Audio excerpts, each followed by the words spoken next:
Pass is intercepted at the goal line by Malcolm Butler. 45 remaining. Tatum drives down and throws it down. Bases loaded. 2 out. Hard hit into right. Back at the wall. Tie game. Big Poppy. No icing. For the first time in 39 years, the Boston Bruins have won the Stanley Cup. Anything possible!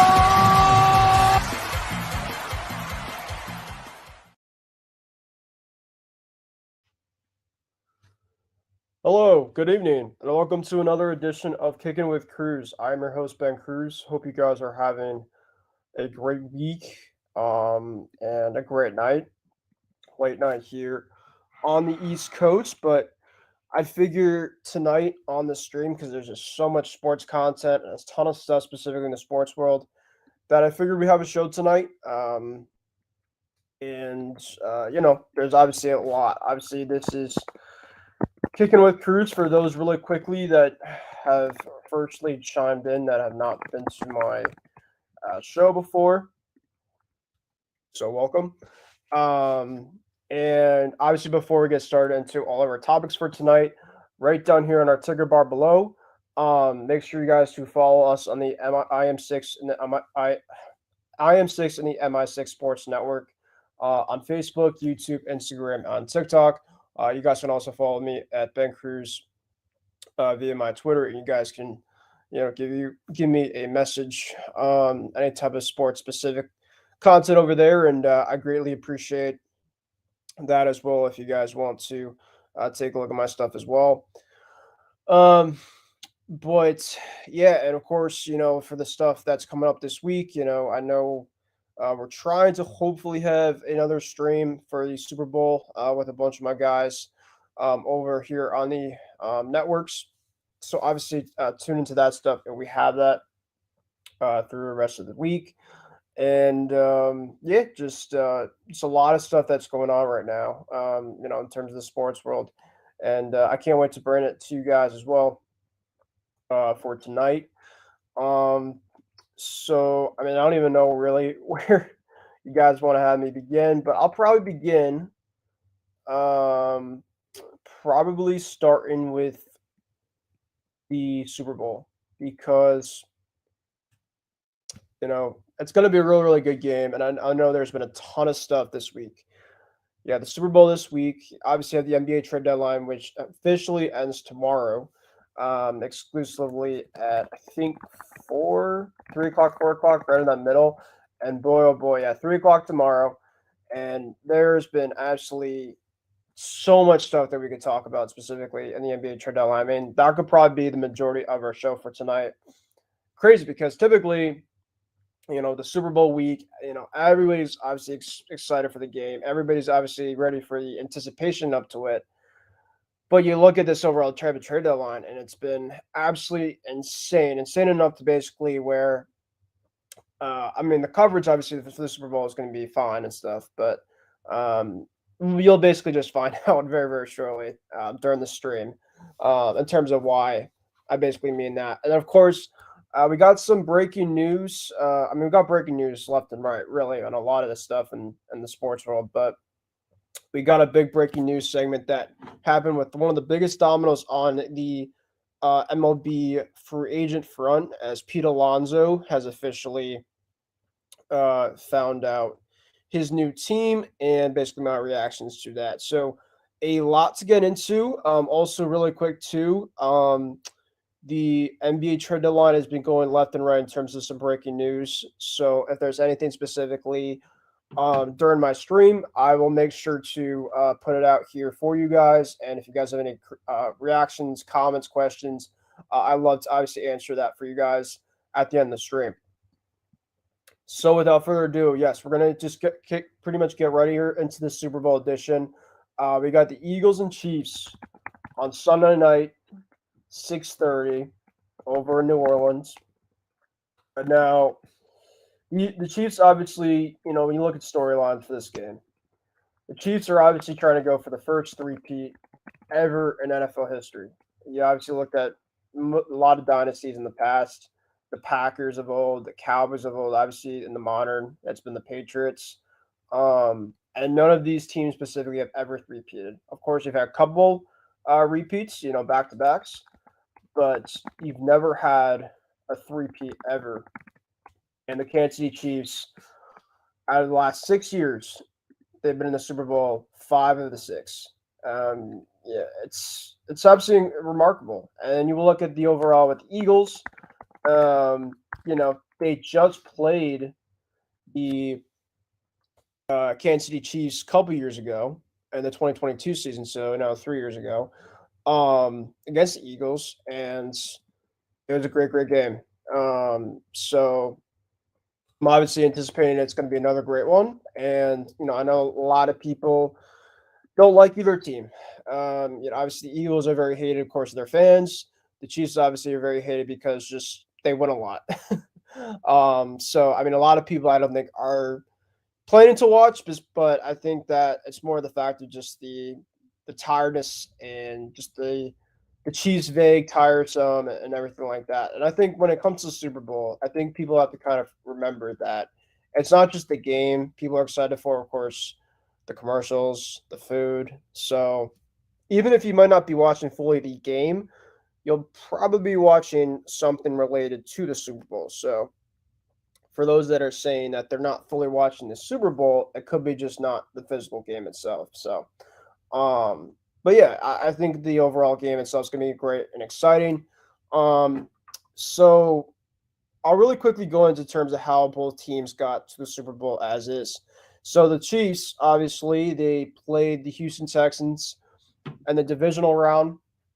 The Chiefs and the Texans, I thought for a lot of the game were pretty much close, right around halftime. But for a fact that the Chiefs are going to pull away at some point. They're just a much better team. The Texans, I think, have a really bright future ahead. Their offensive line in that game, by the way, and it was really a massive problem a lot for the year for the Texans, is they just weren't able to protect C.J. Stroud in his second year. And yeah, the Chiefs obviously pulled that game out. And then obviously the AFC title game, you had the rematch of Josh Allen and Patrick Mahomes.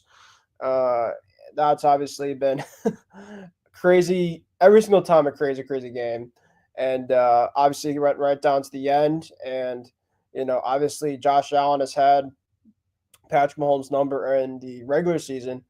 But when it comes to playoff time, it's been Patrick Mahomes that's always had the upper hand. So Josh Allen's obviously trying to get his first Super Bowl ever, his first Super Bowl appearance, but a guy named Patrick Mahomes has not let that happen yet. So it's been absolutely incredible. But obviously, both are two of the best quarterbacks in the league, without a doubt. And so the Chiefs obviously are back in the Super Bowl after they beat the Bills in the AFC title game, and now with the Eagles.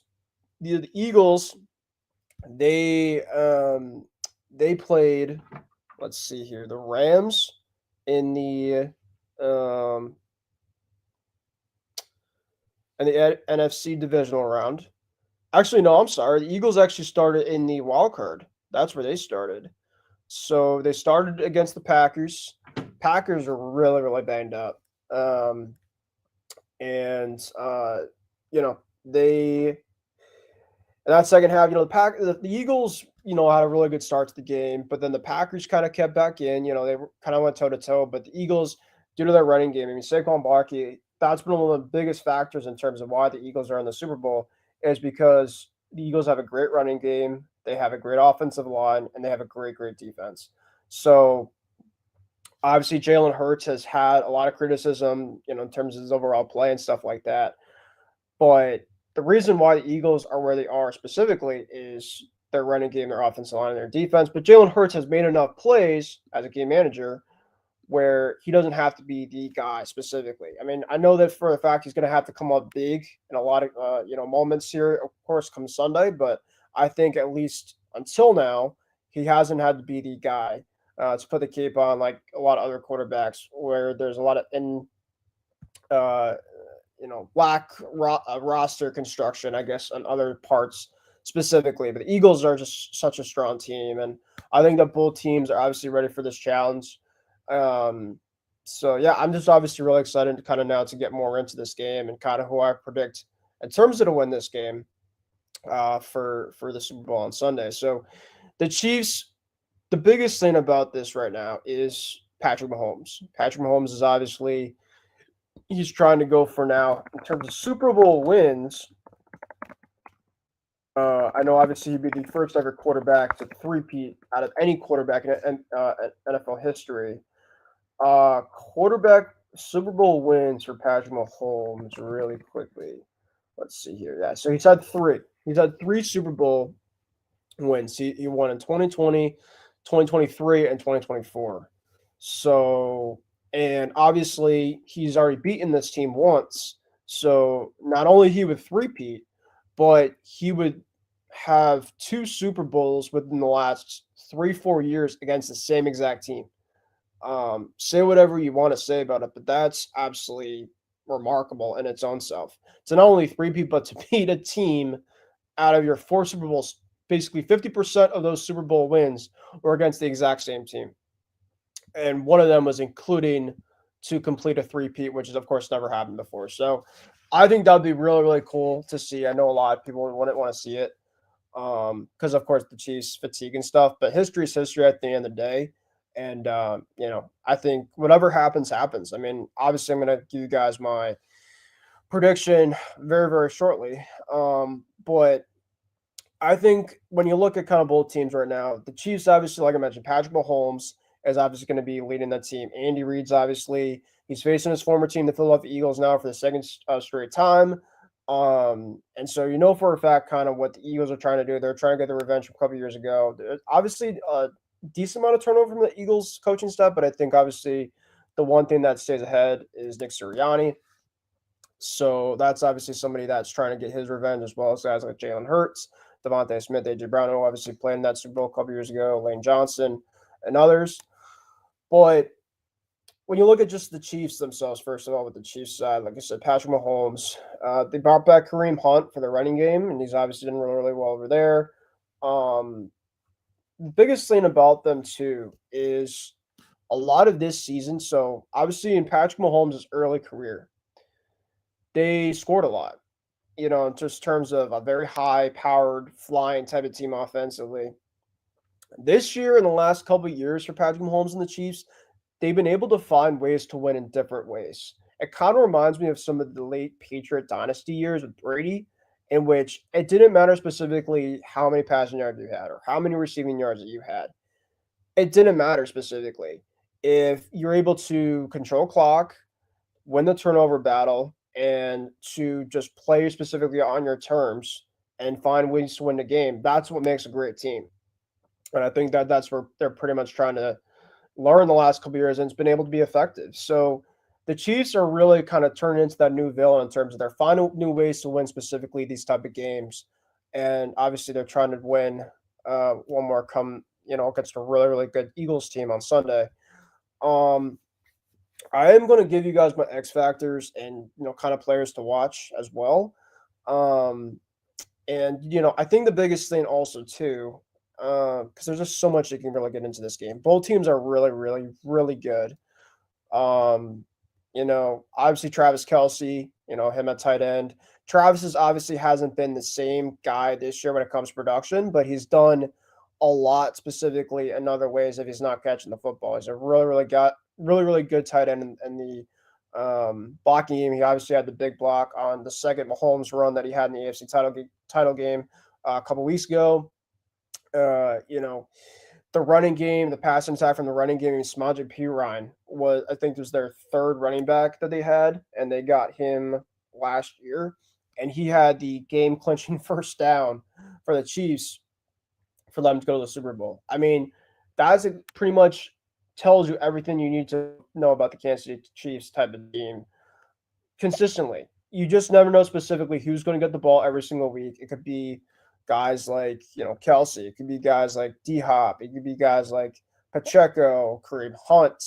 Obviously, Worthy and Brown are kind of the two main stays for that receiving group. But, every single week could be somebody different. Even Juju stepped up. Juju obviously was with the Chiefs couple years ago as well for their Super Bowl run. So it, it's going to be really, really exciting to see in terms of, offensively for the Chiefs, how could they be able to attack the Eagles defense? I mean, the Eagles defense is absolutely loaded. They obviously have a really good front. Guys like Jalen Carter, Jordan Davis, Nolan Smith, obviously. Unfortunately, he went. No, I'm sorry.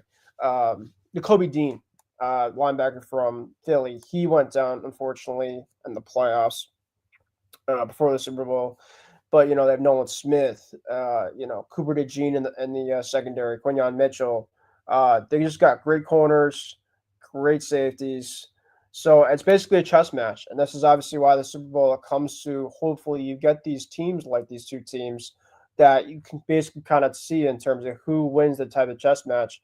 Come the final game of the season. So the Chiefs obviously have a really good offensive line, but I do think specifically when you look at the Chiefs, I mean, the Eagles, I think, are the best defense that they're going to be facing. And of course, it figures to be the last game of the season. So I think, it's going to come down to, can they keep Mahomes, in the pocket? I think the biggest thing about Eagles is they're going to have to get pressure, but it's going to have to be pressure in which you got to be smart about the pressure, because like a lot of mobile quarterbacks, Mahomes isn't, Lamar Jackson type or Jaden Daniels type when it comes to just running a lot specifically.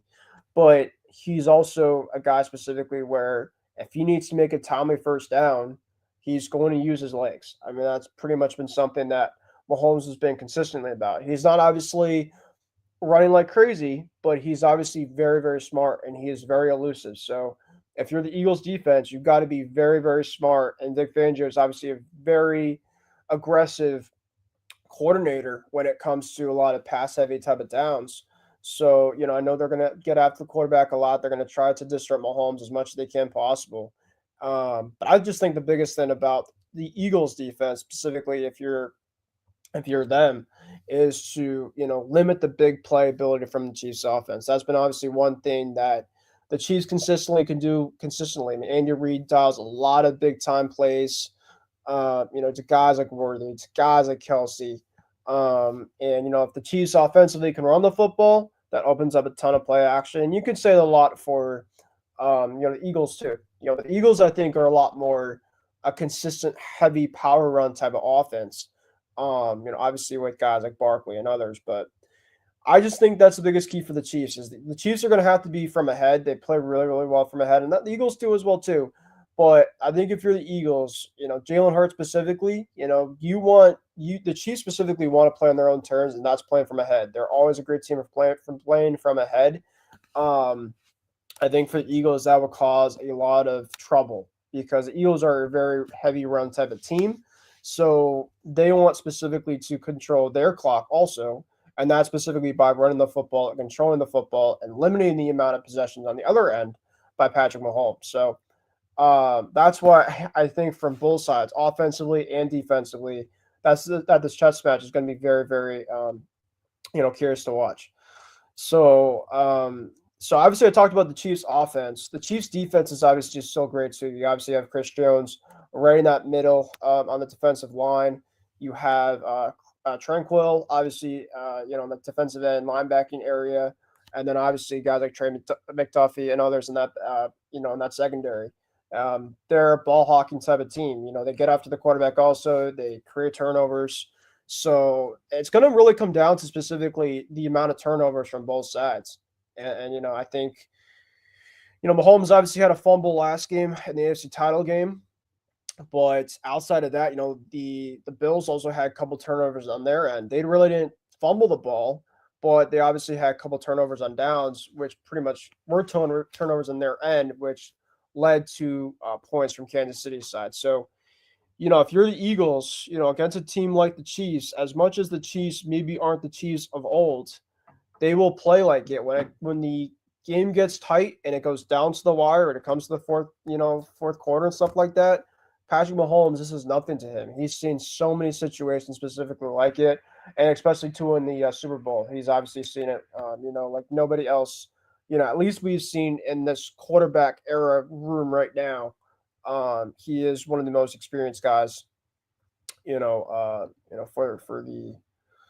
the Chiefs and for the NFL.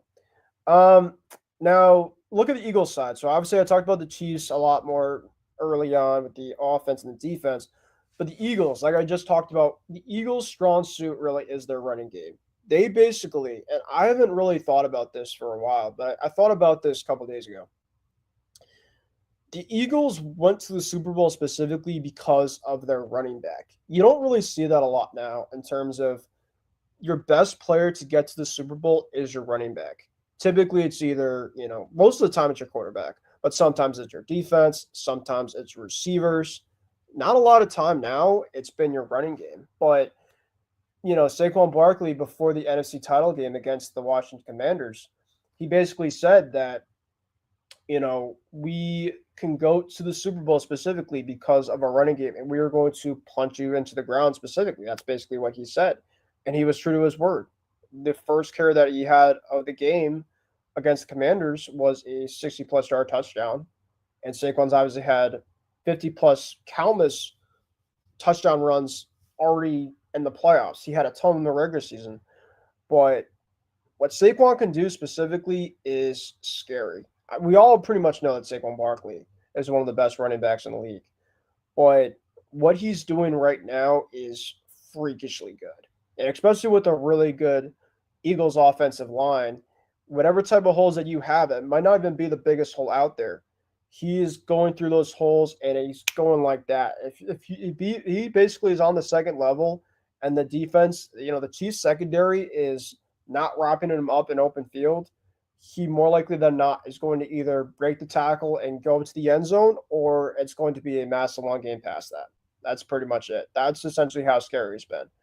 But if you're the Eagles specifically, if you got the ball first, you got the first drive, or, use your best player to specifically get to where you've gone to at least this point in time, and that's Saquon Barkley. Now, I think the Chiefs are obviously going to do what they can to stop the running game early on and often because Steve Spagnuolo from the Chiefs is a very, very good defensive coordinator.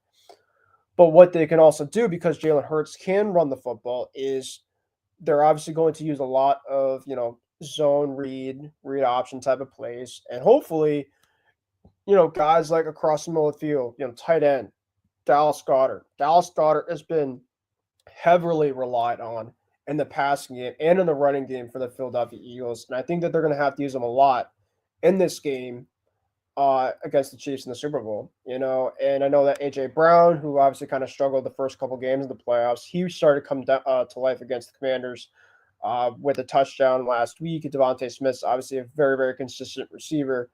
So the Eagles, I'm not too worried about them scoring points. It's just a matter in terms of the Eagles offensively is, can Jalen Hurts just be the game manager that he's been coming up into this Super Bowl run, or is he going to kind of turn into a pumpkin that we've seen at times with Jalen Hurts? There's been times with Jalen Hurts in which when he gets to becoming a passer consistently early and often, it gets to a point where it can be very, very concerning at times.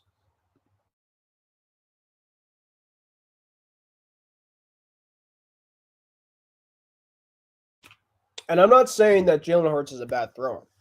I think that Jalen Hurts actually has a pretty good deep ball when he can make the throw. But you don't want to have Jalen Hurts in a heavy run offense to be throwing the ball left and right. Unless specifically they're down in this game. And I think that's the one biggest thing that the Eagles can't have is they cannot be down in this game. And if they're down in this game, they have to be within reach. They could be able to come back in a game like this and be within reach. But in terms of the way that they want to be playing with their style, they cannot be down in this game. The Chiefs are going to be too smart to basically know what they want to do, and that's obviously to run the football.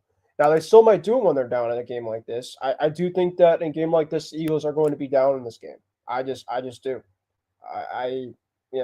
They could be up in this game also, but I think in terms of the overall play styles, there's a ton of teams. I mean, the Eagles might be just throwing the ball left and right in this game. Maybe they just change their philosophy, but I don't think that they're going to, change their philosophy from being this heavy run team like they have been. And the Chiefs, their run defense is not great. You saw James Cook run the football left and right in the AFC title game. They didn't use James Cook in that final drive for some odd reason against the Chiefs defense, and it came back to bite them. So, there's so much that I can get more into, but I also want to get into my overall prediction here. And I'm going to go on a limb. And for me, so last year, I picked against the Chiefs. And you could tell me, well, Ben, why did you pick against the Chiefs? I picked obviously the Chiefs the year before. But obviously the Chiefs, it was the first ever run that Mahomes had to go through on the road. And I thought that, things are going to be a little different. Maybe he was going to win one game on the road and this and that. But coming into last year, Patrick Mahomes, all of his playoff games were at home. So, I mean, obviously the home field, there's a massive advantage in terms of just playing at home and, obviously your reps and everything like that. Just being in rhythm and obviously having your fans there. But I was wrong. Patrick Mahomes specifically could play on the bright lights, at home, on the road, anywhere, hostile environment, non-hostile environment. He is that good. But I also look at this game, and I am a firm believer in which if the Eagles play ahead, they got a great defense. They got a great defensive front, a great secondary. They create turnovers, and they got a great running game. And if you have a great running game, you got a great defense that can create turnovers, I think that could succeed against a team like Kansas City. The running game specifically could be able to take away the amount of opportunities for the Kansas City Chiefs offense. And for the Chiefs also too, if they have some timely turnovers, the Eagles could be able to hopefully have some short field opportunities in which they could score points. So it's really, really tough to bet against Mahomes and Reed. I'm going to be brutally honest with my pick. I don't feel great about it. It's probably going to bite me in the ass, but I'm going to go with it anyway. I don't know in terms of what the line is right now. And by the way, if you guys want to see my other podcast on the Empty the Bench Network, where you're going to have a stream, me and a bunch of my buddies from the Empty the Bench Podcast Network on the football forecast. If you guys want to get a link, by all means, I can send it to you guys. That'll be coming this Saturday, the 8th of February, and we are going to have our big Super Bowl stream. And obviously give it all of our predictions and prop bets and all that type of stuff. So you guys want to watch that? That's going to be on Saturday. So right now, Kansas City is laying 1.5, and the total over under now is 48.5. I mean, I could definitely comfortably say that I think that the total at 48.5. I think there's going to be a lot of points. You obviously saw the Super Bowl from 2022. It was a 38-35 final. So I think, both teams can score. Obviously you saw what the Chiefs were able to do scoring against the Buffalo Bills a couple weeks ago in the championship game. And the Eagles have been able to score at will, especially with a lot of their explosiveness from Saquon Barkley. So I think that the 48.5, I'm definitely going to go over on that. The spread at 1.5, I mean, like I said, that pretty much tells me it's going to be a pick'em type of game. I'm going to go with the Eagles to win the Super Bowl. I think that the score, 38-35 was a score in the last one a couple years ago. I'm probably going to go, it's probably going to come right down to the, right down the wire, definitely, for sure. I think it's going to be 27-20. I think that's a pretty, that's what, 47? Actually, because I did pick the over. We got some more breaking news. Okay. Oh, wow. But I do think, I think, actually probably 37-30. I'm going to go 37-30. It's going to be the final score for the Eagles and Chiefs. It's going to be a very, very high scoring game. but there's just so much great talent on both sides. And so I'm excited for this. If we got Isaiah that will come on, if he does come on, hopefully we will talk more about this game. Like I said, I'm very, very excited for the Super Bowl. I know a ton of people, obviously, with a ton of other stuff, and I'm about to get into this big stuff, the NBA, which we haven't really talked a ton of NBA for a lot of this year, but the NBA trade deadline that just happened, I think we're going to get into a ton of fun stuff for this overall, this part of the show. Um, so I'm going to get into it very, very shortly, but this can't take away from obviously the best part of the NFL season, and that's the Super Bowl. And I think we're going to get a real good game on Sunday down in New Orleans between very great teams. And obviously you have, a team that's trying to get the revenge against the other team from a couple of years ago in 2022. And then you obviously have one team that's trying to go for the first ever three-peat, ever in NFL history. And I think when you look at the Chiefs really quick, is, last year they were trying to cement themselves as a dynasty. I think that now they're pretty much our dynasty, but I think that with a three-peat, it can cement them in terms of one of the best dynasty runs of all time.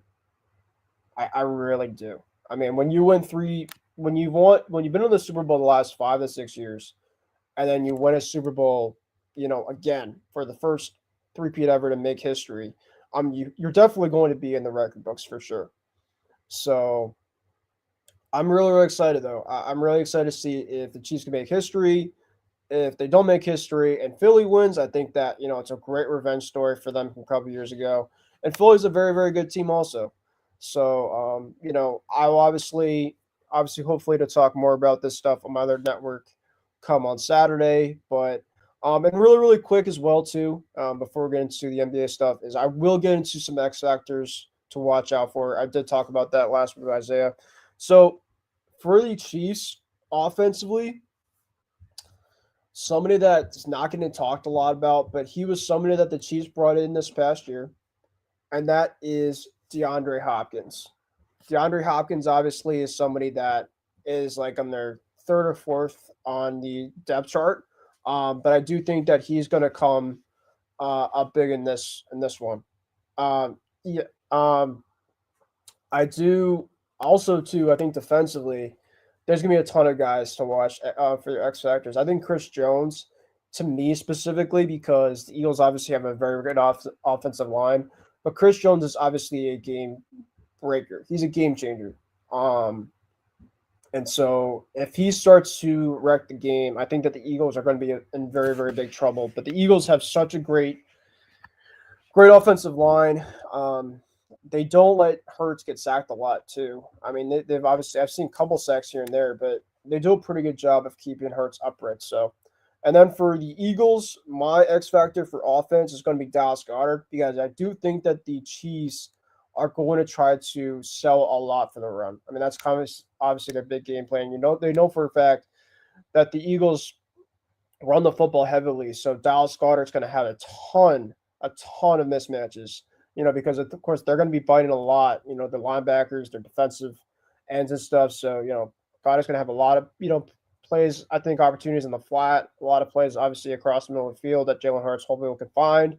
So I think that Goddard's going to be one, and I think that Cooper DeJean and Jordan Davis. Jordan Davis, obviously, I mean Jalen Carter is an absolute game wrecker, and he's very similar to like Chris Jones. If you don't put enough bodies on him, at least in the Chiefs offensive line, he can create a problem in its own. But, the secondary for the Eagles is a massive reason why they've been here also. They create a ton of turnovers, and, obviously Quinyon Mitchell's been great, but Cooper DeJean, I don't think a lot of people talk a lot about consistently, and I think he's a great player. So I think, that should be also, another guy to watch out for. But you can make an argument for a lot of guys, but I think that those are kind of my guys that, some guys to keep an eye on, in a game like this. So, but yeah, hope you guys enjoy the Super Bowl. It's going to be a very, very exciting game, like I just mentioned. And, what do you guys think? For those that are watching, any comments that I see, if you guys want to put your Super Bowl predictions down, what do you think is going to happen in this type of overall game? What your X factors are? And obviously other things too with the Super Bowl. Favorite Super Bowl foods, right? At least for me, I love wings and pizza. My dad obviously makes chili a lot for the Super Bowl. So, and obviously just if I'm out at a party, I'm just hanging at home. It's a great, great time. It's obviously one of the best days of the year. So that's another Super Bowl talk though for tonight. Now we're going to get into some also great fun stuff. Now it is officially NBA trade deadline day here on the East Coast. And that means specifically that we're supposed to get a ton of stuff today, right? Obviously you have a couple trades here and there beforehand, maybe some small trades left and right, right? Think again. Think again. Look at all of these names so far that I have put in. You've kind of realized here that all of the teams that are right next to these overall players are not the team specifically they were on so far in this season. That is because, folks, we have already gotten a ton, and I mean a ton, of NBA trade deadline news. This has been, by far, as we got my co-host and Isaiah on. Isaiah, welcome to the show, my friend. We are having a great, fun trade deadline talk. I know we obviously talked about the Super Bowl, but I know you did a stream as well, too, the other night, which unfortunately I wasn't able to get onto, but now I got the chance to talk with you about it. But I was just about to tell the program, Isaiah, that this is one of the biggest, one of the most fun, one of the most chaotic trade deadlines that not only NBA has had, but in sports has had. Sports specifically, I don't even know the last time that we've had this much trade action until now, at least in the NBA world. And I know for a fact the NBA is always great. They always have a ton of action, but something just feels different about this one. Every single time right now, I mean, the fact that right now, this is Super Bowl week, a ton of news specifically should be more about the Super Bowl. You can make an argument right now that the NBA trade deadline news is starting to take over a ton of other stuff. And it's because a lot of these names that I put in here are the reasons why. We have my Laker friend here who I broke the news to specifically on Saturday night. Luka Doncic and Anthony Davis. And it was about a midnight, 12:30. And Isaiah, just bear with me. I'm obviously going to get into you really quickly, but I'm going to tell the audience this. I was on my phone. I was, on the couch, and I got an alert. It said Shams Charania, and it said something with Luka Doncic. So I said, all right, maybe it was an injury. Maybe, but it said something specifically with breaking and Luka Doncic. I'm like, wait. Is that a hack? Is that something specifically that I should not be seeing? Because it's at 12:30. It's just a random tweet that came out of nowhere. But then it said Anthony Davis and Luka Doncic. Luka Doncic was going to the Los Angeles Lakers for Anthony Davis and a bunch of other things. I'm like, wait. So I had to kind of take a look and maybe see if some other news reporters from the NBA approve this and are pretty much kind of taking a look at this. And then Shams kind of said a couple tweets following that. He said it was real. It was real, and the whole entire Twitter sphere, sports sphere, ESPN broke out in terms of absolute disbelief and shock. I don't know if we still have the picture, Isaiah, of me and you. I think we still do. But the audience can take a look right now. Let me see. I think it's on the Sports Weekly banner, The actually. Sports Weekly banner. All right, so folks, bear with me really quick. But I told my Lakers friend some of the biggest news that not only that we have encompassed, in terms of his overall sake, but in trade history.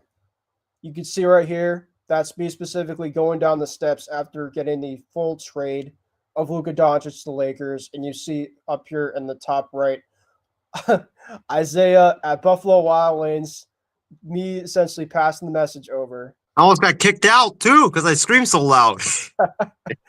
And, yeah, so Luka Doncic was officially going to Los Angeles Lakers. And that basically kicked what has been an absolute bombshell of the NBA trade deadline, which has not even ended yet. There is another day tomorrow. And we actually got some breaking news as well with your Lakers. There's been more stuff. I don't know if you did see that Mark Williams, this is a little bit of breaking news, is going to your Lakers. Dalton Connect, Cam Reddish, and a first-round pick are going to the Hornets. So that is the latest specifically from the Lakers front. That was a breaking news. Really? Came in. Yep, Mark Williams, who was on the Charlotte Hornets, is going to your Lakers. So now your starting five is going to be Luka Doncic, Austin Reeves, Rui Hachimura, LeBron, and Mark Williams. Mark Williams is going to be your 4. So it doesn't seem like it's going to be guys like Miles Turner or Clint Capella or somebody else, and it's going to be Mark Williams, which I did not expect, but I have a question. See this one too. Yes. And I don't mean to be disrespectful in any way, but I have no clue who Mark Williams is. I don't know who that is. No, you're good. He is a front court guy. I can kind of put his stuff on. While I'm putting that stuff on, I'm going to go through some of the rest of the names really quick here before I obviously get into you're opening up your remarks. But Luka Doncic obviously is going to be the headline for this rest of the trade deadline. I mean, obviously there's going to be nobody else that's going to be on his stratosphere. But he basically was the kick of what's been the absolute crazy bonkers of the trade deadline. And then the next day after that, Shams Charania said, wait, you saw a quick bombshell that already happened out of nowhere. We're going to give you something as well for you guys to basically say, oh, there's going to be more. And this was kind of one that, wasn't as, of course, out of left field. De'Aaron Fox, who requested a trade a couple of days ago, he wanted to go to the Spurs. And we actually, me and you, Isaiah, we picked it in our prediction for where players were going to go for the trade deadline. We both said the San Antonio Spurs were going to get De'Aaron Fox, and that's where he went. And, of course, you guys see here right here in the ticker bar in terms of the overall guys. In return was Zach LaVine. Zach LaVine, obviously, from the Bulls. The Bulls are trying to clean house, and Zach LaVine, of course, was somebody that was disgruntled for the last couple of years.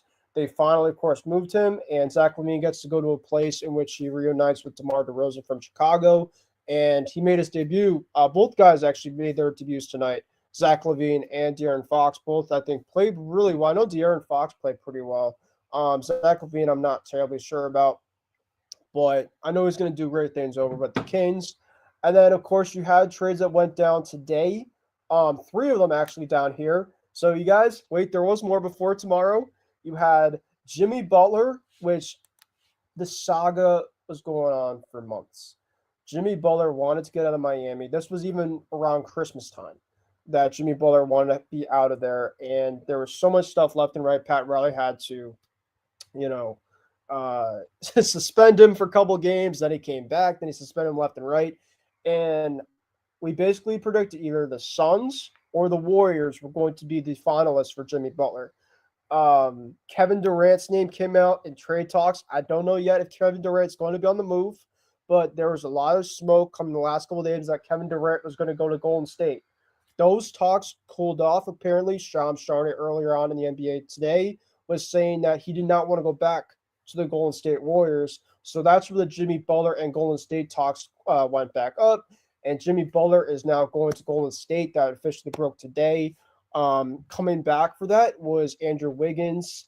He's going to Miami, as well as Kyle Anderson, a bunch of other guys. I'll get into a bunch of the trades kind of here and there, but I really just want to go into a bunch of these names that are out here as well, because we got some other guys as well, too, that I did not mention. And I also want to mention to Isaiah about Mark Williams, this new front court guy, really, really quick also. And then you had Kyle Kuzma and Chris Middleton. Kuzma is going over to the Milwaukee Bucks. Obviously, Kuzma was over the Wizards. The Wizards obviously are rebuilding. Middleton's going to go to the Wizards. I would not be shocked, though, Isaiah, because the buyout market is going to be coming after the trade deadline. So, guys, folks, if you think that the trade deadline is going to be over and everything's going to be done, it's not going to be done. The buyout market's obviously always there. You might get some guys that are going to be great guys that you can get. So Middleton is going to go to Washington. And then Brandon Ingram, about an hour ago, is going to go over to the Toronto Raptors. In return for that, it's going to be Kelly Olynyk, Bruce Brown, and a couple other, I think a first-round pick. And then, of course, you guys are going to get for your front court, your center, a 7'2" rising center that's going to be averaging 16 points a game. Isaiah, hear me on that. 16 points a game for your starting center. 9.8 rebounds this year, 2.5 assists, and he's shooting from the field about 60% from the field. So you guys are going to get a really good player in return, though. You guys are going to have to get rid of one of your favorite guys, and Dalton Connect, Cam Reddish, and then a 2023 unprotected first round pick is going to go back to the Charlotte Hornets. So I think I said a lot specifically there for the NBA trade deadline in terms of some of the recapped into moves, but we're going to get more kind of into those moves. And I now want to take it over to my friend here, my co-host, and I want to have him go through all of his reactions so far leading up to, well, now today for me, but for you tomorrow, the eve of this big day. Well, first of all, Ben, thanks for doing a show tonight. I was gonna do one, but I got a little bit swallowed up at work and spit out. It's been a busy, hectic day with bad weather in the Bay Area. So if you're living in the Bay Area, hope all you guys are staying safe, staying dry right now because the rain is pouring down. Yeah, also some bad weather coming up today, I think too. So we're in the same boat. Yeah, I know. I think across the nation, everybody's dealing with snow, rain, fires. It's been a mess all over the place. But first of all, I want to respond to your point about the NBA trade deadline overtaking like everything. You know what? First of all, when you brought up the Super Bowl, I was like, Super Bowl? I didn't even realize that was even going on because literally, and I think I told my guy Stephen Wang this. Shout out to you, Stephen. Yeah. Has anybody talked about the Super Bowl this week? This is Super Bowl week. This week is Super Bowl week. Yep. I don't think anybody has mentioned Chiefs Eagles this week. Besides, Nobody. Besides ESPN and the people from Radio Row. That's pretty much it. Outside of that. That's it. That's the only people that have mentioned it. Yeah. Myles Garrett and Cooper Kupp, by the way. I did not talk about that. Right. We talk about that right at the end, but that was that. But this NBA trade stuff, man, is going to be like the talk of our show. It just has to. There's just so much stuff. This is why, sadly, the NBA has overtaken the NFL for right now. Like, nobody's talking about the biggest event in the NFL. Like, literally nobody's talking about it. It's all NBA, NBA, NBA, and NBA.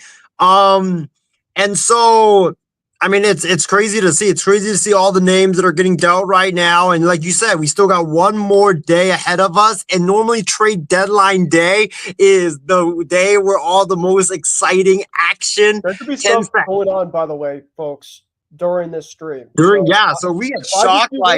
If I do this, that means we got more breaking stuff. So I would like I just said, there's a breaking thing that just happened with Isaiah's team with Mark Williams. You can get into that in a little bit, but yeah. So as far as the moves are concerned, like this is going to be a crazy trade deadline. I can't wait to see the rest of the moves go down tomorrow. I think there's still a lot of great candidates out there to be dealt. I think you got, Lonzo Ball. I know he signed an extension, but he's still eligible to be dealt. You still got other names out there. Vucevic, the Bulls, I think, are a team to watch. Potentially, I know New Orleans, they traded away Ingram tonight. What happens with Zion? There's a lot of names that are being thrown out. Kevin Durant, what are the Suns going to do now? And you guys always know when the trade deadline hits, there's always like a lot of, especially this year, Ben. I think that Brian Windhorst brought up a great point when he said that the league was shook by the Luka trade. We'll get into the Luka trade in a little bit, but the league was shook by the Luka trade in the fact that never before in NBA history did you ever see a guy who was considered one of the most untouchable players in the NBA get dealt to another team. Like you never saw that. Like now everybody's like when you have this shocking thing that happens, your brain power tells you, oh crap, we got to respond. We got to respond. Like who else is available, right? Like, so I would not be shocked if a guy like Joel Embiid LaMelo Ball, like any of these Giannis for like I honestly would not be shocked if any more like of these quote unquote unmovable players if they end up getting dealt, because right now with the Luka trade, it's like all bets are off now. Yep. But in terms of, I'll get into the Luka trade first before I get into the other moves. The Luka trade, you know, like you mentioned earlier, Ben, I was at a Buffalo Wild Wings when you gave me the news that Luka had been a Laker. I was hanging out with my boy Furman at Buffalo Wild Wings. We were chowing down on some really spicy wings. And so I was, I thought I was going to pass out, not because of the trade, but I thought I was going to be passing out because of the wings. And then so you called me, and here's the thing, folks, like, Ben never calls me. So when he called me, I was like, I thought you pressed the wrong button. I was like, okay, whatever. So I declined the call. And then I looked over at my phone like a couple minutes later. I was like, you texted me saying like Luka is a Laker. And at first I was like, there's no way, I kind of went through the reactions that you had where it was like, there's no way. Did you get hacked? I know you're a Celtics fan, Ben. I thought you were trying to poo my tail and all that. I thought you fell for a fake tweet. I was like, there is absolutely no way. So I went back to eating for a little bit. And then I looked at my phone again. I went on Twitter, and then the Shams tweet came right up, and my eyes just like lit up, and I had to, double check, triple check, quadruple check, 5 times check to make sure that it was the real Shams Charania account. Like I had to do all of that to make sure it was the real Shams account. And then, like you said, I had to make sure that Ramona Shelburne tweeted it, Dan Wojcicki tweeted it, like Mark Stein, Chris Haynes tweeted it. I had to make sure like 7 other people tweeted it before I could, actually, verify that it was real. And so when I saw it on ESPN, like breaking news, the Lakers have traded away Anthony Davis and have gotten Luka Doncic. I kid you not. I screamed in Buffalo Wild Wings. I was like, holy shit, the Lakers got Luka. Holy shit. And the whole restaurant literally looked at me. Like the whole restaurant, everybody's watching their sports, whatever, the college basketball. Everybody just turned around and looked at me. And it was funny because it was like, oh my gosh, like I've never been that more embarrassed in my life. But they must ask you, like, dude, like, is everything okay? Do you need to go to specifically a medical center or something like that? Yeah, everybody's just looking at me. It was hella funny. But that was crazy. Like I could not believe it. Like I've always wanted Luka to be a Laker. I always dreamt of Luka being a Laker, but I thought it was going to happen in like 2035, not 2025. Like I thought it was going to happen like 10 years later when Luka's kind of old, and he comes to the Lakers. But wow, I can't believe this is actually reality. For the last couple of days, Ben, I keep thinking to myself that, maybe those wings, those spicy chicken wings were a little too much for me, that I actually passed out. I'm in a coma, and then I actually dreaming about this, or I got zapped into dreamland because of the spice. Like, I still can't believe this is real. Like, this is just insane that it's real. The Lakers, this is a great day to be a Lakers fan because the franchise was teetering on the brink of a rebuild without any assets. Like we were thinking about, okay, we'll maybe like have some small moves like Lonzo Ball, maybe get like a Jakob Poeltl or a Jonas Valanciunas or a Nikola Vucevic and all that, and just make these small moves to help our team now. But, we're not going to be really like championship favorites. But now this changes everything because this move gets you into championship contention. Like Luka and LeBron, like how are you going to stop that? Like everybody talks about, oh, it's not a good fit, yada, yada, yada. Bro, it doesn't have to be a good fit because Luka's played with a ball dominant guard in Kyrie Irving, so he has experience like that. LeBron this season, everybody doesn't realize it hasn't been LeBron that's been orchestrating the offense. It's been Austin Reeves that's been orchestrating the offense. LeBron has actually played a lot in an off the ball type of role this year for the Los Angeles Lakers. So with the Lakers, I think this pairing is going to work. I think it's going to be amazing. I think it's going to be unstoppable. Like I said, I think the Lakers, they're not done yet too, because we traded away like 2 of our starting 5 on our team. And so this is a great trade because it helps you now, and also it helps you in the future. And also what's crazy is you didn't give up both of your remaining first-round picks that you can trade. I thought for sure if you got Luka, you would have to give up like Davis, you would have to give up like Reeves or Connect, and you probably would have to give up like 2 first-round picks. You didn't even have to give up those 2. So you only give up like one of them, and then you give up Max Christie, who I like. Max Christie's a really good, fine young player, but I would give him up for Luka any day of the week. So wow, this is just unbelievable. It's a crazy trade. It sets you up now and into the future. And like I said, the Lakers, as like tonight showed, the Lakers are not done. We got a big tonight, which we needed. We also need to get maybe some like couple wing players as well, some supporting cast members, because we traded away a lot of our starting 5 caliber players. And then which would really help your team. And then everybody talks about defense, like Luka and LeBron, and Reeves. That's bad defense. The thing I'm worried about, though, Ben, like I'm not really worried, Ben, is because we have Jared Vanderbilt, who's back. We have Dorian Finney-Smith, who's an amazing defensive player. Gabe Vincent is a very, very good defensive player as well. So we have 3 guards on the defensive side that can help supplement the lack of defense from Luka, Reeves, and LeBron. So I really like this trade. And like you, I think you put up earlier I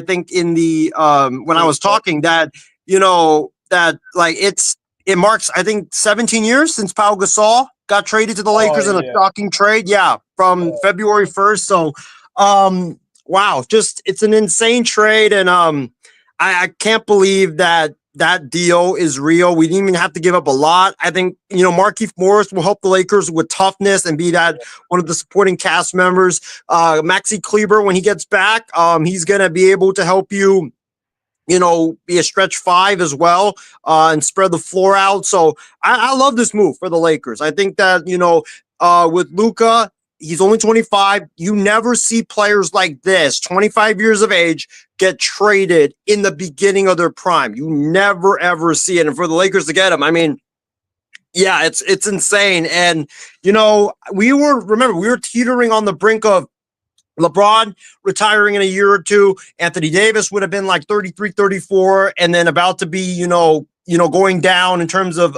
his prime and declining, and no assets because we would have to use it this year, right? We would have Reeves and Connect and all those guys.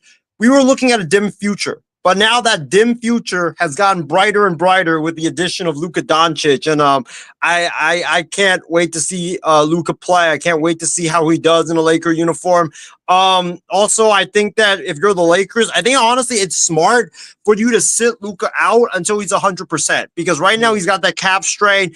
Whenever a player has a calf strain, I'm always worried because, a calf strain, more often than not, it leads to something with the Achilles, and you don't want anything to happen, especially to a guy that's going to be the centerpiece of your franchise for years and years to come. And so I hope that the Lakers are smart with them. I hope that they take care of him. And if you're the Dallas Mavericks, look, it's, everybody's talking about this. This is the dumbest trade in NBA history. I do agree, because like right now, the Mavericks got better with Anthony Davis, because I think Luka and Kyrie, that worked out okay, but it didn't work out great. Kyrie and AD, I think will work out amazingly with the pick and pop and the defense for the Dallas Mavericks. And then you can, if both of those guys are getting, attacked defensively, you can, shift the ball out to Klay Thompson, and he'll be in the corner, or he'll be, by the 3-point line ready to shoot the 3. But here's the thing with Dallas.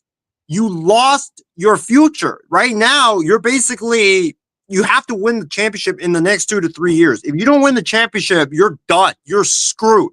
You don't have a future left. So, and I do agree with what a lot of the pundits are saying is, why did they not open this up, Ben? Why did they not tell the rest of the league like the Sacramento did?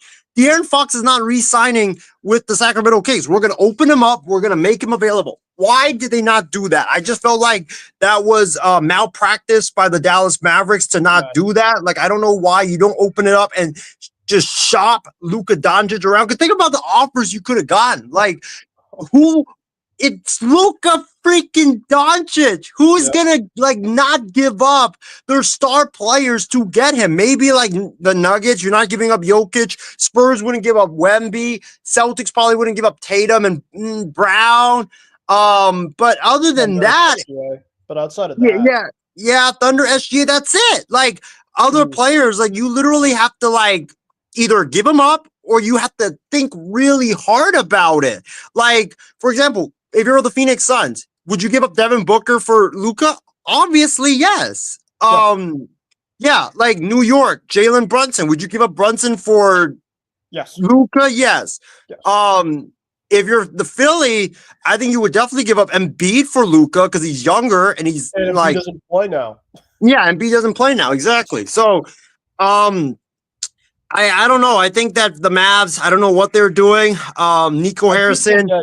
I do think though from what it sounds like, because apparently there's been a lot of reports that Kevin Durant wants to team up with AD and Kyrie. So I know a ton of people right now are thinking just because KD isn't going back to Golden State I know a lot of people like Chris Haynes, like tonight, a bunch of people saying that KD's not going anywhere. I would rule nothing out, especially after the Lucas stuff. I'm not ruling anything out specifically for the Phoenix Suns. And I think personally, what does it do specifically for the Suns to basically keep their same core of the second half? If you're able to get some type of assets back in, because I know for a fact that Devin Booker is probably not going anywhere. I think they're going to probably give away Nurkic.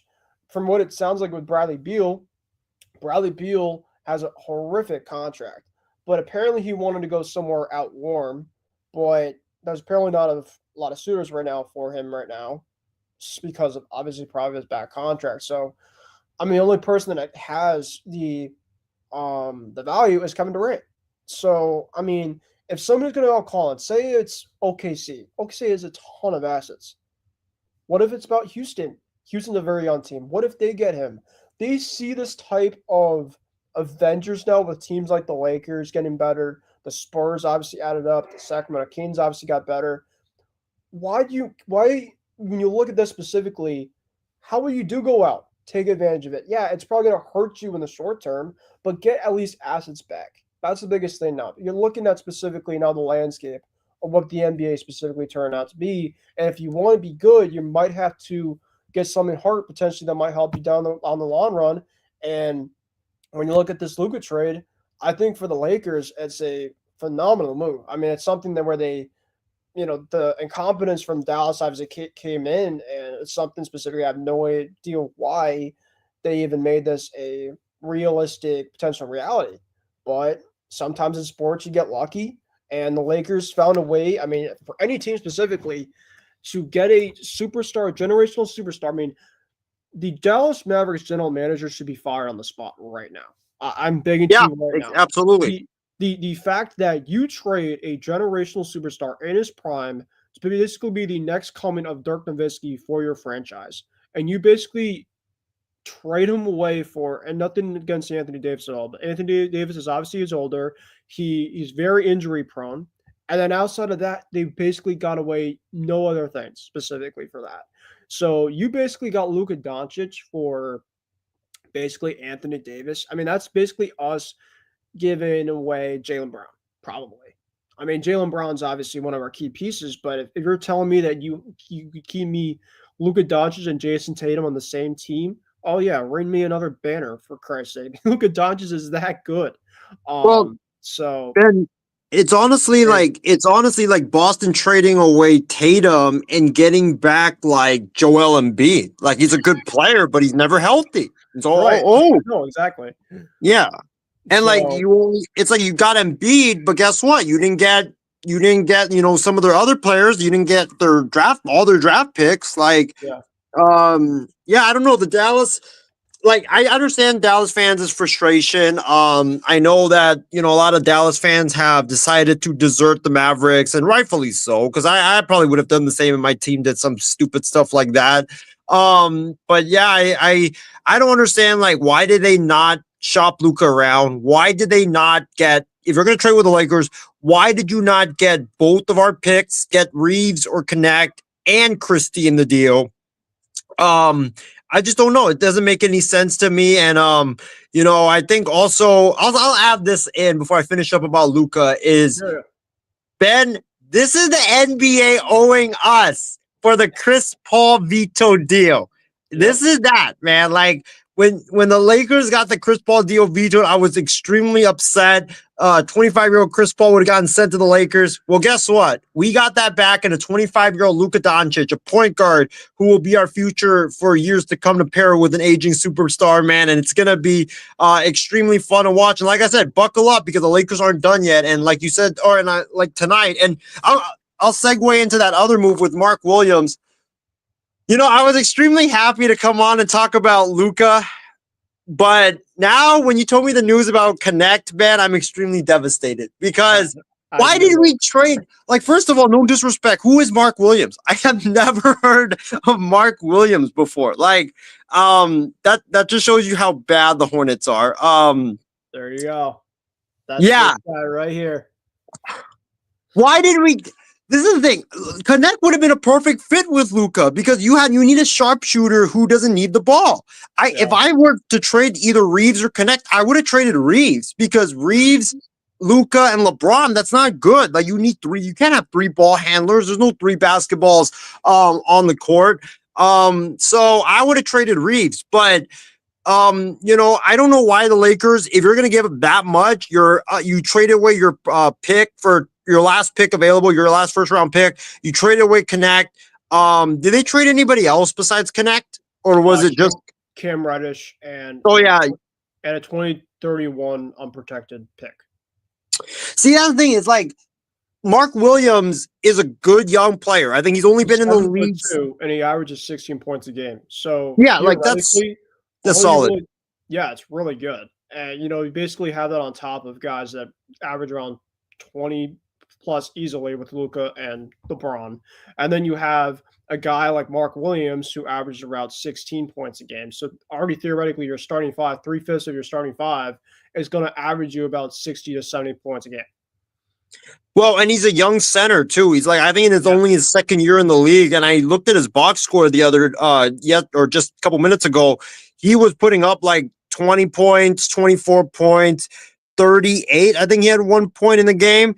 So I mean, he's a solid center, but I still LaMelo Ball. And Ball is obviously a very, very good passer. So you good passer, LaMelo Ball to Luka Doncic's playmaking and LeBron's playmaking. Yeah.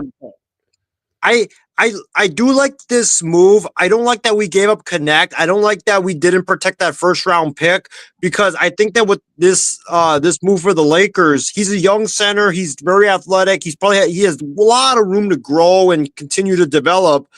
My only thing is, if you're going to give up that much, go get Walker Kessler because I think Walker Kessler he's better and he's a Boston. Yeah. Oh my gosh, and he's a year younger than Mark Williams. But hey, man, I'm heartbroken that we gave up Connect. I would have given up Reeves. Ben, for Christmas, I got a Connect jersey and a Davis jersey. They're all useless now. So for decent value though. But yeah, I mean, you got Luka, Connect. All right, like. Yeah, I mean, that's true. That's true. We did get Luka, so I can't really complain too much. But I mean, I wish we could have seen Connect with Luka instead of Reeves. I think that's a better fit than Luka and Reeves. But man, I still don't think the Lakers are done. I think there's a few positions that they need to address before it's all said and done. But I like the Luka move, obviously. Mark Williams, never really have heard of him, so I can't really judge his play before I watch him on the court. All right, we're going to go a little more on the rapid fire with these other trades. Obviously not crazy quick, but we're obviously not going to go as much into, obviously, like the Luke one. Obviously, the Lakers are Isaiah's team, so obviously got a little more into detail with that one. But let's go into the De'Aaron Fox and Zach LaVine trade. So obviously that broke the day after. So, of course, Shams Charania. And by the way, let's give a round of applause to Shams Charania for basically, his first year past woes, and he's just been on the money and just everything that he's gone through. So, him and Chris Haynes, if you want to get all the correct and credible information, those are the two guys you want to go out for. But yeah, De'Aaron Fox going to San Antonio and Zach LaVine going to Sacramento. Isaiah, I think this is a win-win for both sides specifically. I mean, De'Aaron Fox, I think, going to a young team like Sacramento, like the Spurs, they didn't have to give away Stephon Castle, who, by the way, UConn legend, absolutely loves Castle. And now you have like a really good core 3, core 4 over there with San Antonio. De'Aaron Fox was also saying too, in terms of like he really liked this kind of core that they have. And him and Wemby. I mean, Wemby is going to have a guy that's going to be a playmaker, a scorer, but also a great passer. And yeah, I think this is gonna be a great trade for the Spurs. They're gonna have a great future ahead. And then for the Kings, Zach LaVine obviously, I think could really just unlock more potential in terms of his game. He's still a great overall player. And he gets to go back and play with DeMar DeRozan over with Chicago. I don't know if their defense, I mean, Zach LaVine, I don't think is a great defender, but I think at least offensively, they're gonna be very Chicago Bull-like from a couple of years ago, with DeMar and Zach LaVine back kind of together, where they're going to be a very good offensive team. They're going to have a decent defense, but I do think that when you look at the rest of the Western Conference, I think that, they're going to be a very high offense power team, but I think their defense does take a hit. I think De'Aaron Fox actually is probably better defensively, but I still think it's a win-win for both sides. What do you think? Yeah, I love this move for all sides involved. Kings don't get any worse with Zach LaVine coming in to replace De'Aaron Fox. I don't think De'Aaron Fox is going to re-sign. So with you trading him away, and you getting Zach LaVine, like, hey, you don't lose anything. Like, you don't really lose any ground in the playoff picture when it comes to playoff contention. In terms of the Spurs, that's a great deal because you get a young point guard, you get a guy who has playoff experience, a guy that will take a lot of the pressure off Wemby, and also he can score. He could lob it up to Wemby. I think it's a great move. You give them another threat, and the San Antonio Spurs, they're not going to be like championship contention right now, but I think they're still missing like a piece or two. But watch out, they're on the come up. You got a young point guard now in De'Aaron Fox. You get a young big in Victor Wembanyama. Like, that's a great move, and I think Fox will be able to maximize the skill set of Victor Wembanyama. And then for the Bulls, it's a great deal because you got to. You start the rebuild. The Bulls have been stuck in mediocrity for many years. There's been so many rumors in the past about them trading away everybody and doing a fire sale, but it hasn't materialized until now. So finally, the Bulls are able to rebuild. They're able to tank for Cooper Flag and start that much needed rebuild in Chicago. The only person I do feel bad for in this deal with this trade is Billy Donovan. I love Billy Donovan. I think he's a decent coach. I don't think he's really getting like the fair share of the bargain right now because he's a good coach, but he's always, stuck in teams that are, tearing it down and rebuilding. Like, we haven't really seen the true potential of Billy Donovan. So I love this deal for all sides. I think every side came out with a win in this trade. Yeah, I 100% agree. I think, for the Spurs, they're 21, 26, I think now, 22 and 26, but like they could be a play-in team. I actually think they're going to be a playoff team, like one of those late play-in teams, and I'd be really happy for them. And then for the Kings, yeah, the Kings should also make the playoffs. So it's a win-win for both sides. Also including that trade that I did not get into, the Bulls were also included. They got Zach Collins, Trey Jones, Kevin Huerter, and their own 2025 pick from the Kings. The Kings also got a couple other guys, City, Kasoko, and 3 first-round picks. I don't have to get into the rest of that. All right, we'll keep on moving here. Let's go now to the big. I mean, of course, there's a bunch of other stuff. Caleb Martin got traded. I'm kind of just going through the Sham stuff right now, but I'm going to get into the big stuff because that's kind of the stuff out of this big trade deadline. Jimmy Butler. So we talked about Jimmy Butler for a long, long time, right? And you said last week, I'm 100% guarantee that he was going to be gone. And I basically said to you basically the same way. I'm like, I feel pretty good too that he's going to be gone. It's just a matter of terms of, was it going to be Golden State or the Suns. Those are really kind of the two main places that Jimmy Butler was going to go to, and which team specifically were desperate enough and were clear specifically as of right now it was going to be Golden State, kind of from what they were missing on consistently, was going to get a deal like this done.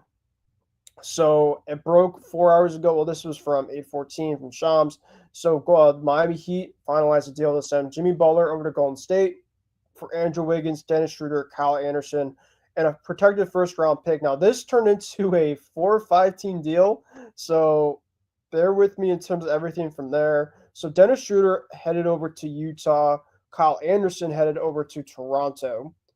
And then PJ Tucker was also included in the deal to Miami. So then, Tucker and the Heat are reunited.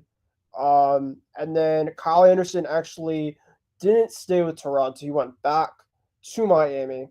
So, but that's kind of the rest of the specific deal. Obviously, the big fish, obviously, with this was Jimmy Butler. Andrew Wiggins, of course, also, he was kind of the second big fish in this overall trade.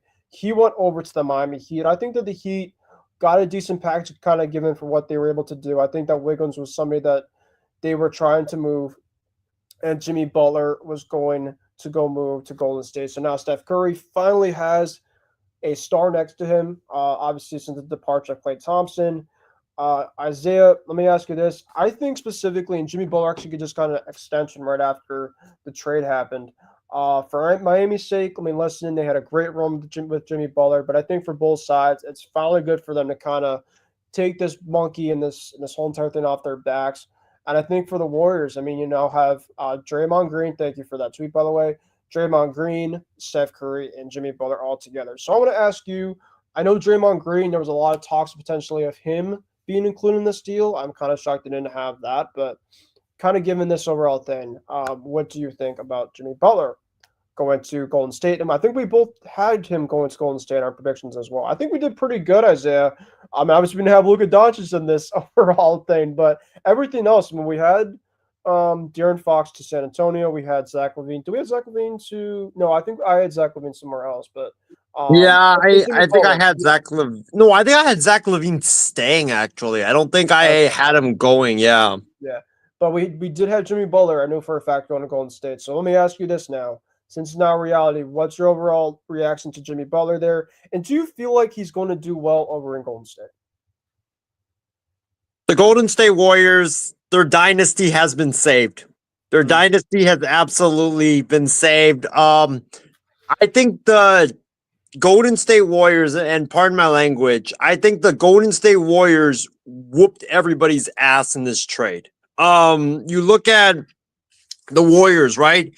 They desperately wanted and needed a star, another star to pair with Steph Curry. Like, it was just Steph Curry, it was Brandon Pajemski, it was Jonathan Kuminga, but he's been very, very inconsistent. Wiggins has been okay, but he's been, I feel like, very overrated. Like, he's not that star. You need another star if you wanted to set Steph Curry up for another run and one last run at a serious title contention. And so Jimmy Butler fits that perfectly because he's a defensive stalwart. He's kind of the same age as Curry and Draymond Green. He's a guy that, you know, yes, he needs the ball, but also, you know, you got Curry shooting threes. You also got Jimmy, who's a great mid-range game type of player. And Jimmy can shoot the three as well. Jimmy can get to the rim and finish, and he's very, very aggressive. Like, he is that type of star that I think is perfect with Steph, because now you can't just put everybody near the three-point line, because you're going to have Jimmy Butler who could take it to the hole. You have a Jimmy Butler who can slash and be great in the mid-range game and dunking and all that stuff. And just think about this bet. Draymond Green and Jimmy Butler on the same defensive line. Like, good God, the defensive intensity with this team is about to get amped up by like 200 times. Like, that's how crazy it's about to be. I love this. Motivated also, too. Yeah. I do think the Warriors need a big, though, because right now, Kevon Looney has lost a couple of steps. Their center situation right now is a lot of unproven players. Yeah. So I love this move for Golden State. And the fact is this: you didn't give up Pajemski, Kuminga, Moody. You didn't give up any of those players, and you got Jimmy to sign an extension with you. This is a absolute win for the Golden State Warriors.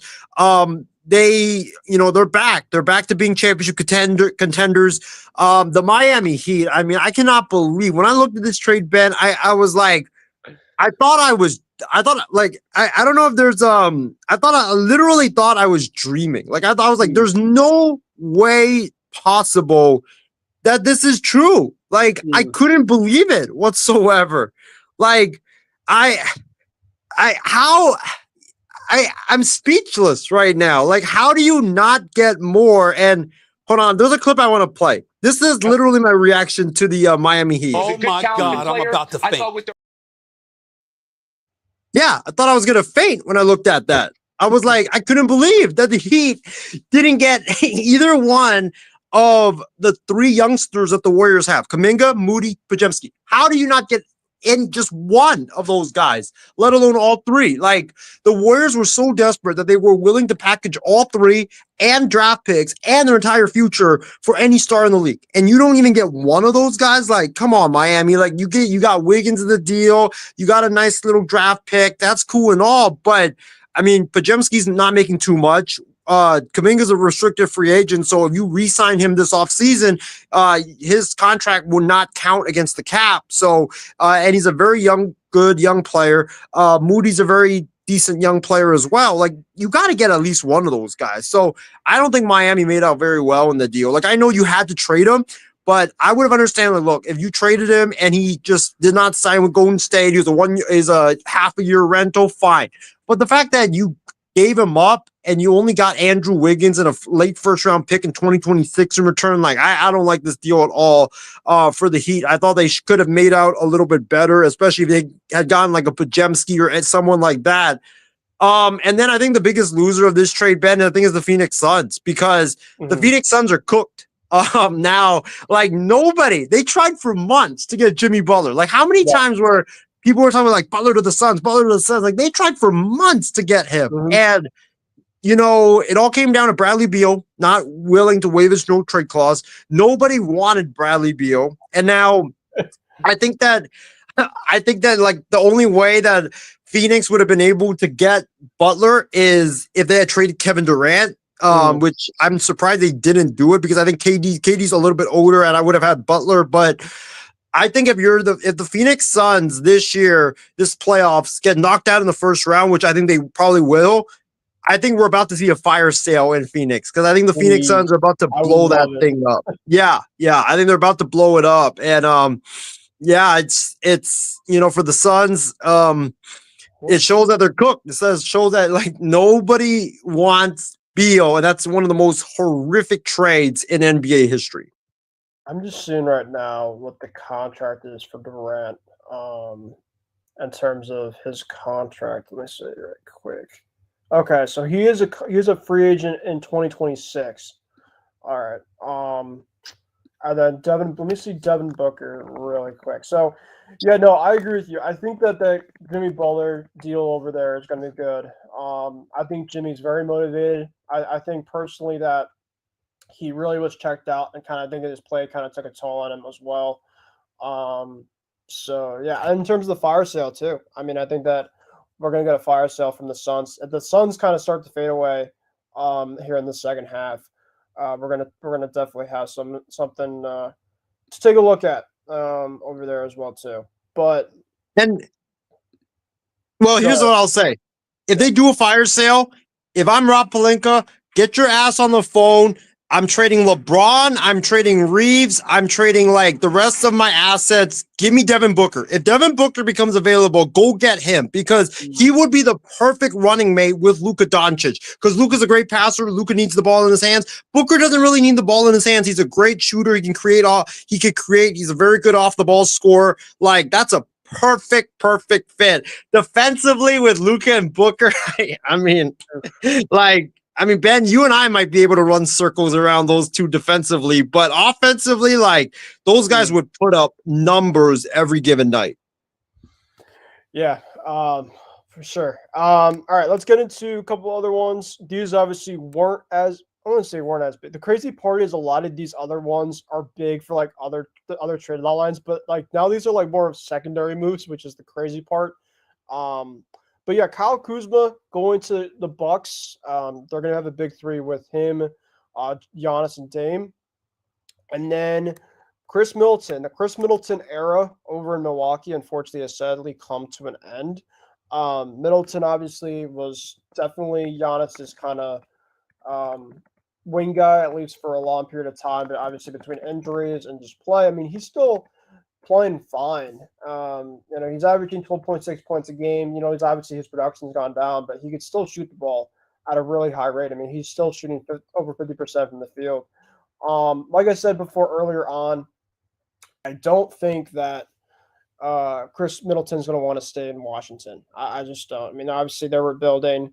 They're one of the worst teams in basketball. So I think when it comes to the buyout, I think somebody's going to get an absolute steal, and he might be one of the top guys on the buyout market. Come the buyout day, whatever that is, it's probably gonna be right after. But really quickly, I think Kuzma is a downgrade from what Middleton was. I think that Kuzma is still a very good player, and he might work out well with Dame and Giannis. But I don't know, like Kuzma. I mean, he's gonna have to be like their third best option. He's gonna have to kind of come in. And I know that he kind of did that over with the Lakers with some of their other big time guys, so it could work out. I don't really know what to feel about this move, to be honest. Chris Middleton being traded for Kuzma specifically, I don't know. What do you think about it? It's a weird trade. I don't like the. It's weird because I just don't like. I mean, Dame. Okay, he needs the ball. He's a very good scorer. Kuzma, like, I mean, the only thing I really remember from Kuzma's stint in Washington was against the Lakers last week, where he literally jacked up a half court shot in the second half when you're down by 30 points. Giannis, I mean, if Giannis is like frustrated with Dame, I mean, just think about how frustrated he's going to be with freaking Kyle Kuzma. That's like a Jordan Poole type of player. I mean, he's a good scorer off the bench, I guess, but this doesn't really improve the Bucks really that much. I mean, Middleton was good defensively. He was okay at scoring. I guess he replaces Middleton's scoring and a bit more, but you lose a lot on defense. So I'm not really a big fan of the deal. I don't think the Bucks really needed Kyle Kuzma. I think he's a solid player, but if this goes back to the point where if you talk about like, hey, all these guys like are unmovable.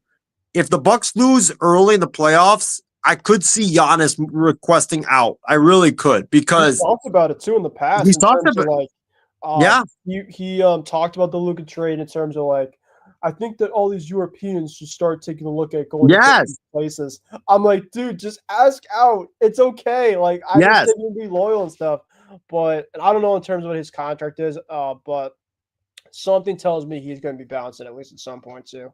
That'll be probably the next. If there's any other Luka trade coming up in terms of the next couple of years, I think Giannis is going to be that one, without a doubt.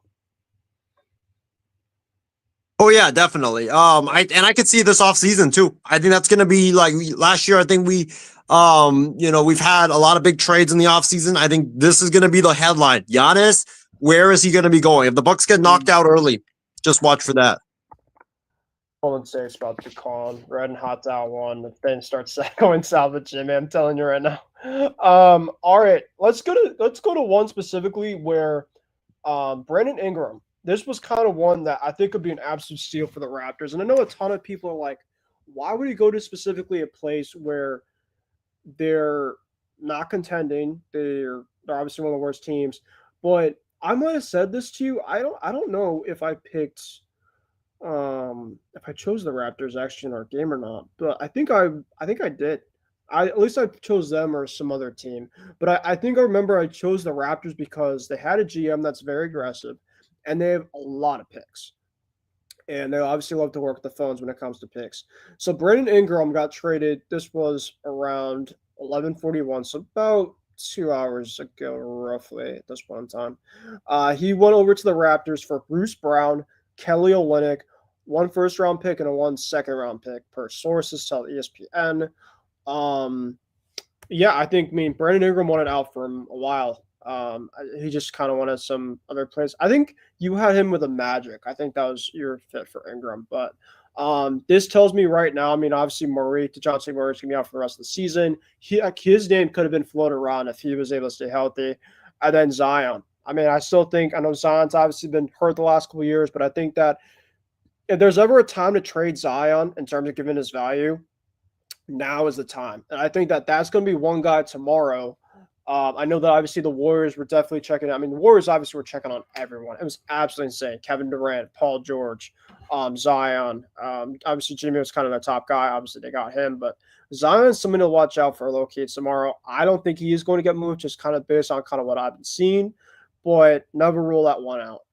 But Brandon Ingram obviously was one that I did think was going to happen to get moved somewhere, and he went over to the Raptors. So I want to ask you, of course, it sounded like it was going to be between the Raptors and the Atlanta Hawks for Ingram, and I like this a lot. I think for a young core with obviously RJ Barrett, Scotty Barnes, I would not be surprised about Jakob Poeltl getting moved, a big man specifically. So, but I do think that he could also stay with Toronto. They're definitely building something great over there now.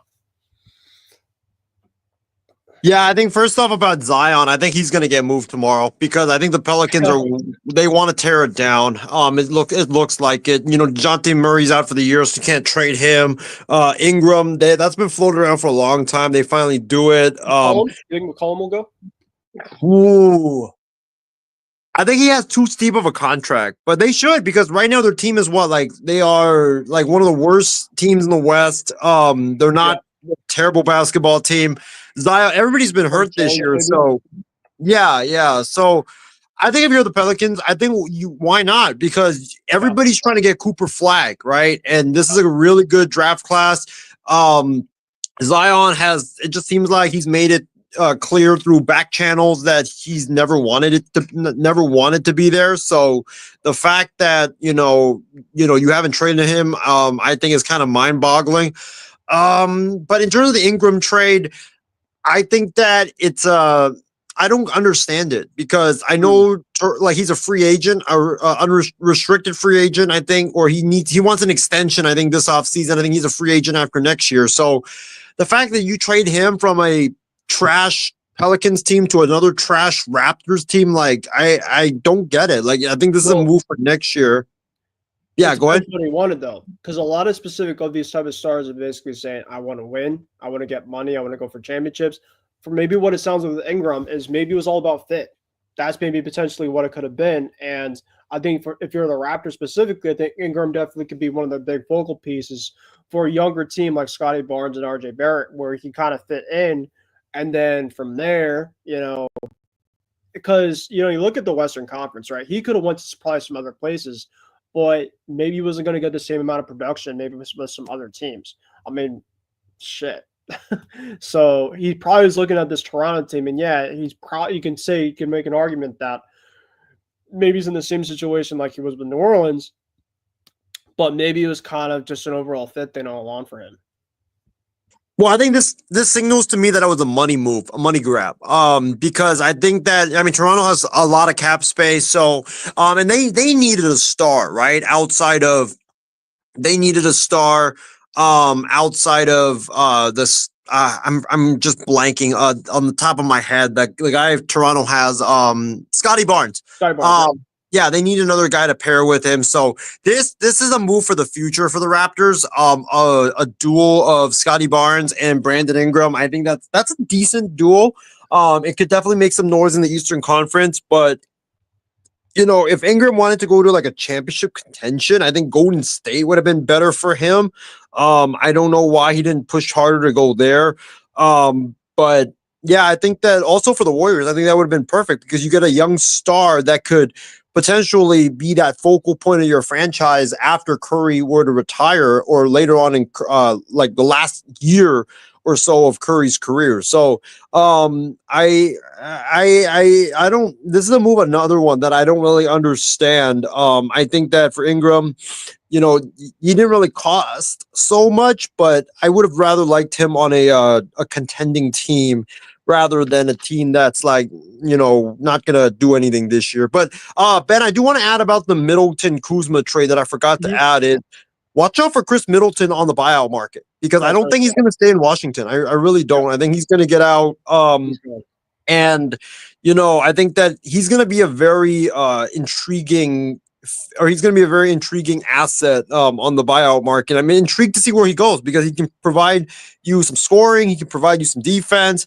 Me personally, like, I'm going to be biased. I want him on the Lakers. I know I want everybody on the Lakers, but hey, he would be great, because like he's still got some left in the tank too. So, and he doesn't have to be the man in LA. He just has to be like the fourth man in LA. And everybody says we need defense. There's your defensive stalwart right there. Yeah, Middleton could be good on a lot of teams. I think that he wants to be on a contending type of team. And he can know, he's really now at this point in time, he used to be just a full starter, but now he could kind of play both now, kind of given kind of where he is at his career. All right, so we pretty much got into a whole of the big moves that were right here. But we do want to keep on staying with this overall topic before we get into quickly some baseball news. And it's obviously because we got another day of this. And there's still a ton of names that could still be out there for tomorrow to watch out for. So I do want to ask you, specific Isaiah, a couple teams specifically that you think are teams to watch out for tomorrow. Well, now today, at least for me, but for you coming up for the deadline, that have not made a lot of moves yet. As for some teams that I think are going to be busy. And then two, who are some names that you're looking at? All right, so for me, I'll go first. For me, I'm looking at teams like the Oklahoma City Thunder, because they have a ton of picks. I think that, for them being one of the best teams, I think there's going to be a ton of suited for some guys. Boston for us, I think for the Celtics, definitely like a buyout or like a Javonte Green type. Obviously we're not going to go for somebody crazy, but we did trade Jaden Springer today. So kind of something very on the lower tier, but definitely something I think Brad's going to do something tomorrow. In terms of some other teams Zion, obviously that's, of course, like you mentioned, if there's a big name for tomorrow to watch, definitely Zion, definitely Vucevic. I think Vucevic and the Warriors, I saw a potential proposed thing tonight that somebody put out. Gary Payton II, Moses Moody, Kuminga, and I think a couple picks for Vucevic potentially can work out. So definitely something to potentially have a framework of that possibly. Maybe tomorrow. I think Vucevic, if he does go, will be Golden State, because they definitely need it. Miles Turner, I don't see it now. I think it'd be kind of unlikely, but definitely something to watch. Walker Kessler, please come to Boston, Walker. But I think the Utah Jazz definitely going to start selling some pieces. I'm very shocked that Kessler or Sexton haven't left yet. And definitely Lauri Markkanen. I think that people are going to listen to offers for Lauri Markkanen, because obviously – you can kind of been seeing this trade deadline now. There's been a ton of people that listen high on people. Kevin Durant, probably less than 50%, but I think they're going to still talk about it. There's still going to be a ton of names floating around. Cam Johnson, a team that needs shooting. Obviously, I mentioned Houston and OKC for him. So I'm going to go to you. And there might be some other names that I've not gone into, but Isaiah, who do you think are going to be some teams to watch out for tomorrow's deadline? And who are the names that you are looking at to be gone come tomorrow? Yeah, before I get into that, I just want to say the overall fan opinion about the Mark Williams trade from Charlotte, it's not good. The fans are pissed because this dude was like a second-year center who was lighting it up for the Charlotte Hornets. They're pissed. It's like if Walker Kessler got traded by the Jazz for like a few pieces. Like they thought that he was one of their building blocks, and for you to trade him, I don't know about that. But in terms of some teams to watch for, I am very interested to see what the Jazz, the Bulls, and the Hornets do. Because if Mark Williams is available, who else is going to be available? That's the thing, is if you're going to trade a guy in Mark Williams, who's been their second-year center, he's got a lot of untapped potential. He's still growing. He's so young. Who else is going to be available that you don't think is part of your young core moving forward? The Jazz, Colin Sexton, I think he's going to be dealt. Jordan Clarkson is another name that's out there. Yeah, marketing, I don't know, because I think that that the price on him has been too high over the past several years. I think Danny Ainge, Ben, you know him, like Danny Ainge has a steep price for him, and yeah, dealing Danny, exactly. He's got a big steep price for him and for a lot of people. Walker Kessler. Valanciunas. We didn't talk about Valanciunas really quick, but I'm just thinking about big That's man. right. Really good sneaky move, by the way, for the Kings today with Valanciunas. And Daniel Tice, sneaky good move for the OKC Thunder for their bench. But like you mentioned, Kessler, Steven Adams, I've been seeing because he plays a lot on the bench. Maybe some teams tomorrow. Steven Adams, yeah, that's another guy. Yep. You know, I think the Jazz have a lot of great pieces. The Bulls, because I think they're going to continue to tear down. Lonzo Ball is one. Especially, I think he's more appealing now. Ball's got an extension from the Bulls. Yeah, Ball. So Ball got an extension, but the talk is that with that extension, he's still eligible to get traded. So with my thinking is, I think with that extension, it makes Ball more appealing because Ball was on he was a contract year type of guy, and a lot of teams didn't know how he was going to be, but now he's got that long-term security. And if you trade like a early second round pick for him, I mean, you get him for at least 3 years. So I could see him getting dealt. Vucevic, I think, will be dealt. How about the Nets? Think the Bulls. Watch out for a team like the Nets to start doing this. Yeah, Cam Johnson. Claxton, yep. Thomas? Are we going to go too far there? Ooh. I mean, look, with this trade deadline, anything's possible. So that would be a steal for somebody. Cam Thomas got available, man. How about Paul George? Really? D'Lo would be hilarious.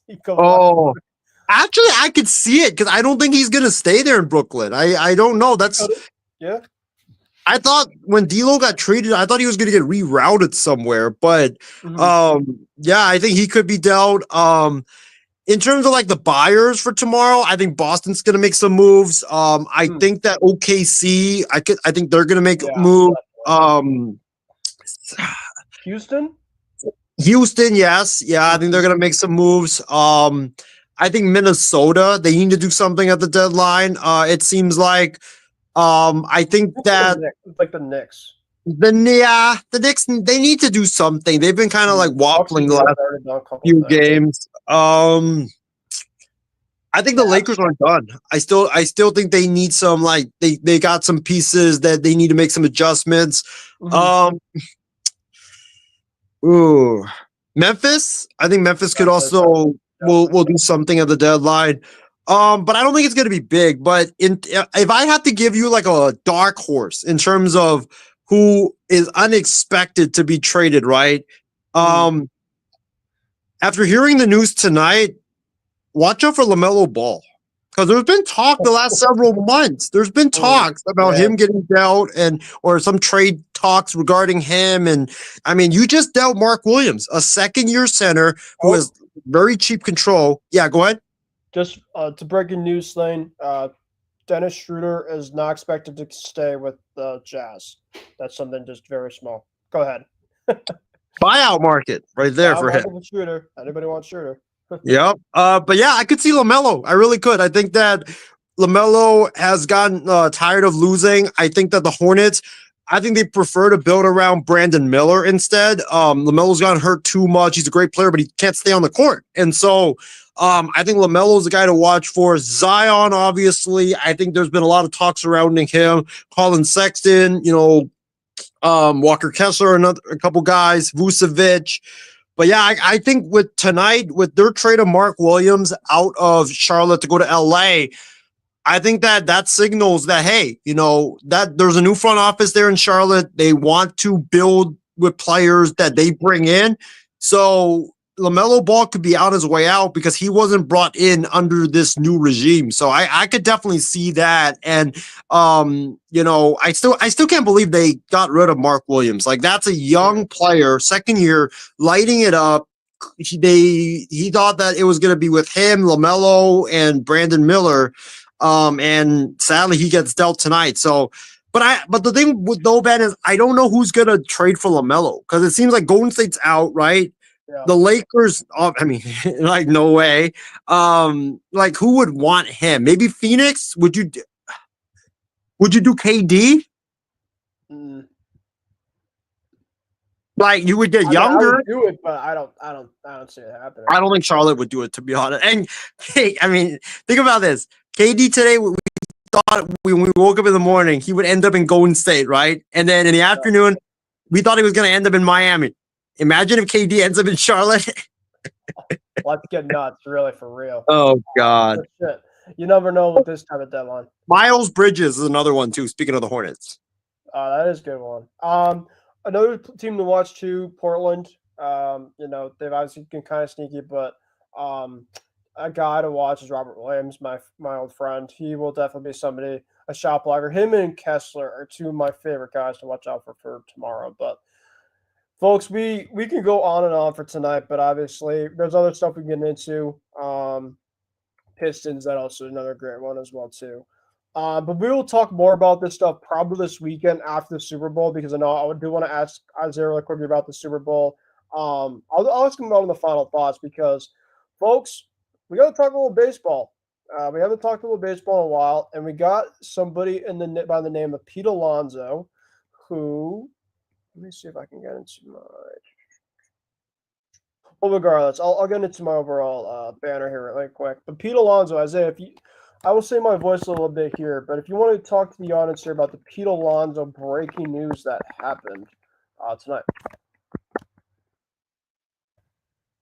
Yeah. So the Pete Alonso saga, folks, is officially over. Just like the Jimmy Butler saga, just like the Zach LaVine saga, it's officially over. Pete Alonso is back where he started with the New York Mets after it seemed like for months that he wasn't going to come back, or he was going to come back, and then he wasn't going to come back, and he was going to go somewhere else. But in the end, Pete is staying with the New York Mets to solidify the lineup around Juan Soto. I didn't get the exact terms of the deal, Ben, so if you could pull that up. Yeah. But Pete is back, and I think this is a great move for the Mets. It's a huge move for the Mets. I'm surprised teams like the Giants, the Rangers didn't pursue him. But yeah, Pete is back. You know, he's always wanted to be with the Mets, so it's great that they ended up coming together on a move. And it's great for Juan Soto. I think he's one of the bigger winners here of this move, because, you know, he gets protection now in the lineup, because you can't pitch around him because you got Pete Alonso waiting, and you're not going to pitch around, and you're not going to want to pitch to Pete Alonso. So it's a great move. Homegrown kid gets a nice deal to stay there in New York, gets the bat next to Juan Soto, Francisco Lindor. The Mets, they solidify their lineup officially. So love this move for the Mets. I think David Stearns, hit a home run, no pun intended, with that move. I think it's a great move for the Mets. And I think from what I'm seeing, actually, I don't think he even got that much. I think it's a big surprise. So he got, I'll fully go into it. I think Heyman broke it pretty well, because I had to kind of relook at it. So he, in the end, Alonso chose between, so we got 54 mil for 2 years. And it was between 2 years for 54 mil in terms of the one that he got, and 3 years for 71 mil. He took the shorter deal with high AAV.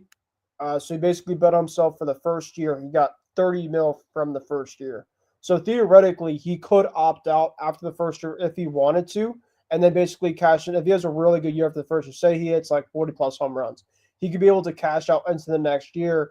That way they can maybe save up money for if they somehow opt out. The big fish next year, like basically the Luka of potentially next year, and that's Vladdy Jr. Everybody's going to want Vladdy Jr., and you know for a fact the Mets are going to want to try to keep him positive for next year, even the fact that they still have Pete. So, this was I thought the Mets were going to have a good offseason regardless. Offensively, I think they were looking pretty strong. But the offense for the Mets, if you have Alonso in it or not, I know a lot of people, Alonso obviously wasn't great in the regular season last year, but if you have a lineup with Alonso in it, you are a better lineup. It's just clear. You're a much better lineup with him in it. Now you have Juan Soto there, so you have Francisco Lindor, you have Juan Soto, you have Mark Vientos, and you have Pete Alonso. That's a dangerous 1 through 4 that you already have. And then, of course, you have guys brought back like Jesse Winker, Brandon Nimmo. You have Jeff McNeil, who hopefully will bounce back. Francisco Alvarez. You've got a very, very good lineup there for the New York Mets. It's going to come right down to the pitching. And the only specific reason why I have the New York Mets possibly not in the first or second overall seed in that division is because the Atlanta Braves are still there. They're going to get Spencer Strider back for this upcoming season. The Phillies obviously have a very, very good rotation. They obviously have a very good lineup. So you look at it with the Mets, they've had a fantastic offseason, and they still might even be not only the first team in the NL East, but not even the second team, because I do think their pitching is a little bit questionable. However, there is a twist to this. If the Padres, who, by the way, have had a ton of payroll issues, open up and say, we'll trade you Michael King, we'll trade you Dylan Cease. Well, now the Mets potentially could have, they try to trade for Dylan Cease if they have the assets for it. Dylan Cease and Sean Manaea at the top of the rotation. Then you're talking. Dylan Cease is a very, very good pitcher. He's an ace for a reason. And you could obviously make an argument between probably them. Oh, man. I'm just looking at the Phillies and the Braves lineup. They're both so deep. And the pitching for both sides is very, very deep also. But I probably lean towards the probably the Braves if I have to. Oh my God, that's tough. But regardless, I mean, the Mets are going to be right there. They're going to be a very, very good team. I probably have them in like the low 90s when it comes to wins. And obviously, you have brought in Juan Soto, but this is great moves regardless to the Mets. They needed this, and they got him at a pretty good rate. I mean, obviously the talks you mentioned, the saga took forever. There were some reports that he would have to leave and go to places like the Blue Jays or some other place that might take him, but he was always meant to be a New York Met, and I think his heart was going to be made to be over in Queens. So really quickly, Isaiah, we're getting almost to that 2-hour mark. I will kick you now back to you for the final thoughts because I do want to have you talk about your thoughts on the Super Bowl because, of course, the Super Bowl is this Sunday, folks. I know it's obviously a crazy phenomenon, but the Super Bowl is it really? It is this Sunday? What? The Super Bowl is this Sunday. We got the Chiefs and we got the Eagles. So and I did talk about that before you came on here. So I'll let you have that be your final thoughts. We got so much of that trade deadline stuff, man. That really kind of took a lot of our show. If it wasn't for Luka and all that stuff, we'd probably take a lot more of the Super Bowl stuff, which, like we said, folks, we didn't obviously want to take away a lot of the Super Bowl stuff. We might try to have it more of a Super Bowl look show with everybody else kind of later on the week. Basically, past when the trade deadline, I think, is over. And we'll still talk about the NBA trade deadline after the fact, but I think that the Super Bowl stuff will kind of be more like people will be able to talk about it. Probably be like Saturday. We'll probably talk more about it. So take a look and maybe see if we might have like a show or something on Saturday to talk more about this. But because we have you right now, what are you thinking about the Super Bowl? Do you want me to drop a prediction or do you want me to whatever you want? Okay. I think with this Super Bowl, like we talked about, it's a rematch of the Super Bowl that happened a couple of years ago. That was a great, great game. And I think this is going to be a great, great game as well.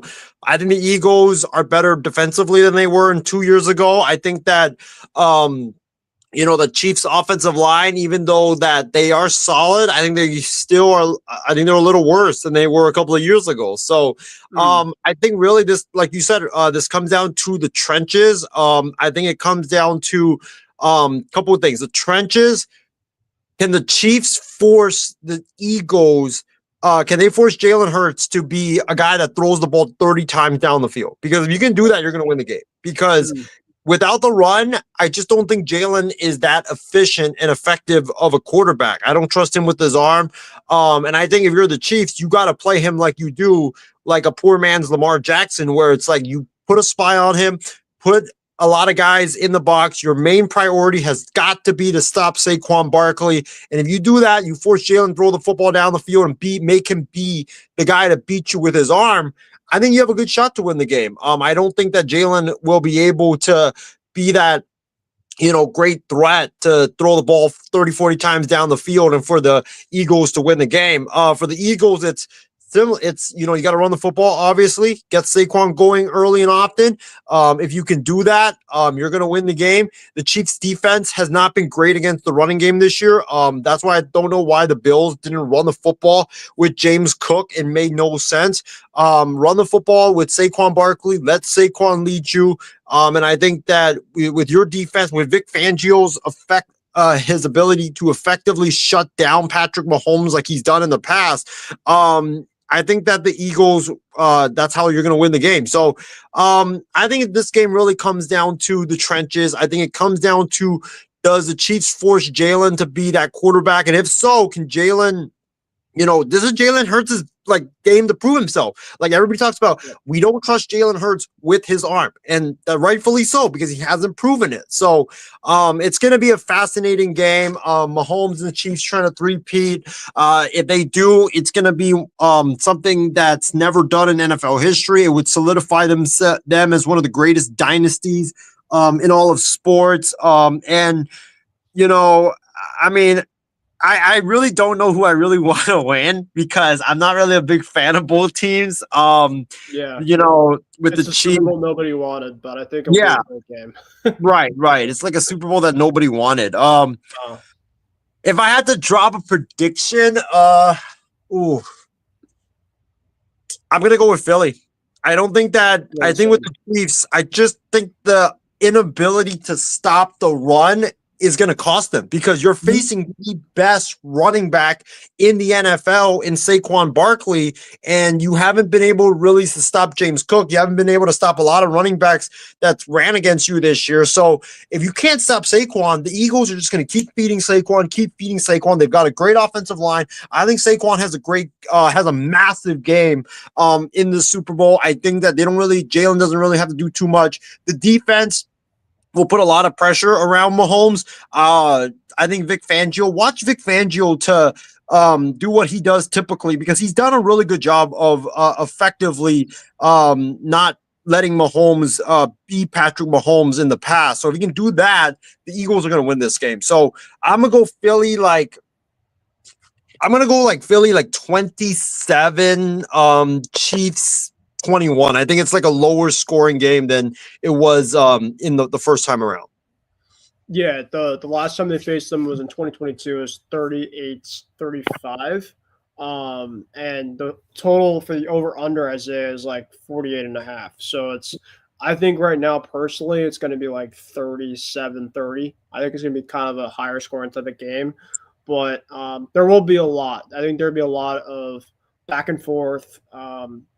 Both teams can score at will. And you just know that both teams are going to play. Obviously, the Eagles are trying to get the revenge. The Chiefs are trying to make history. So it's exciting.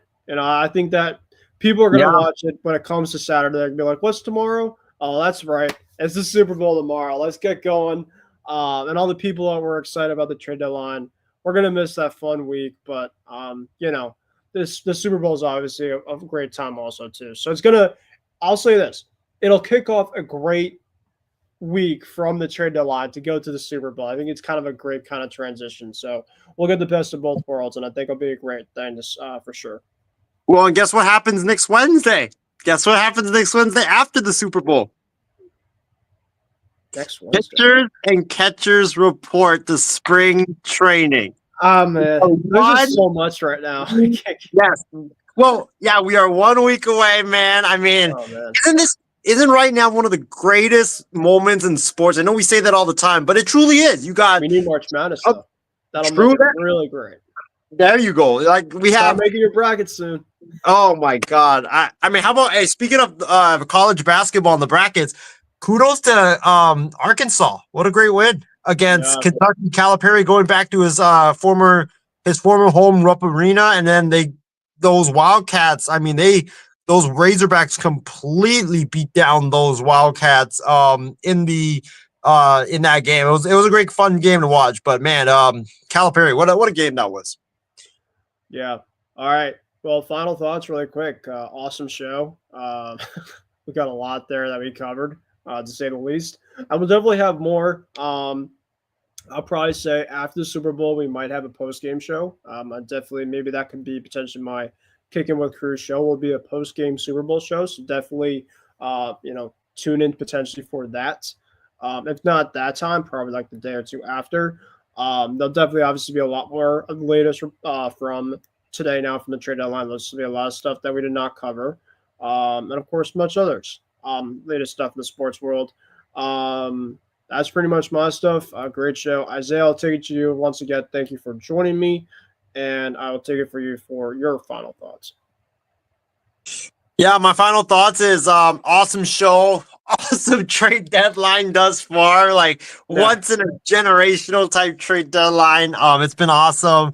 I cannot wait to see. I'm so giddy, Ben, on Saturday to see Luka play for the Lakers on Saturday. I don't know if that's been confirmed that he's actually going to be starting. I know he's probable for the game.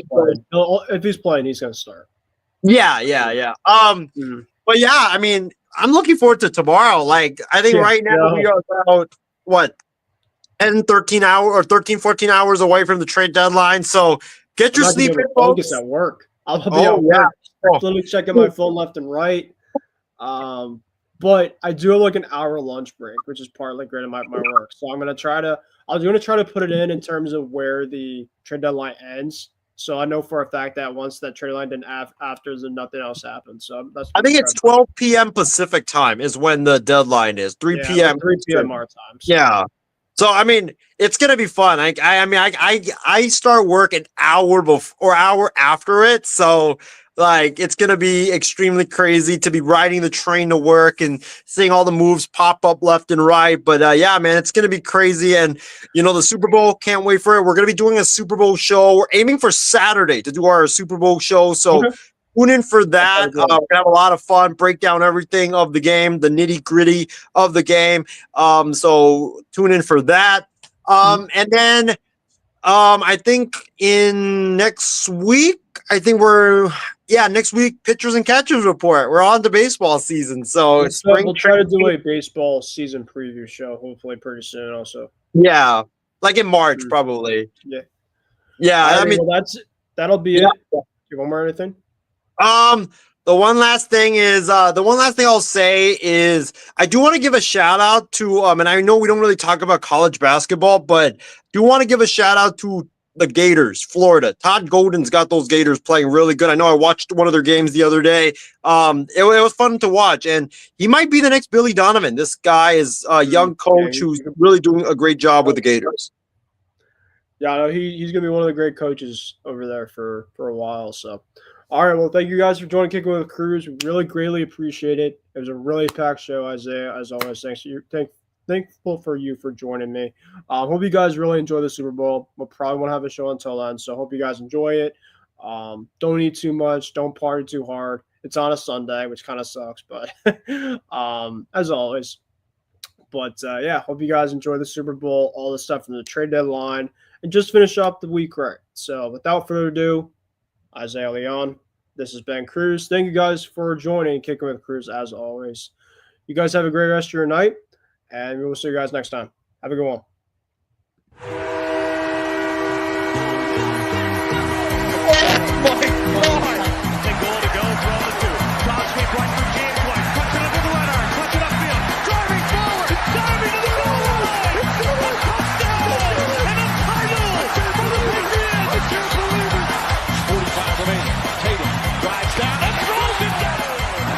Loaded. 2 out.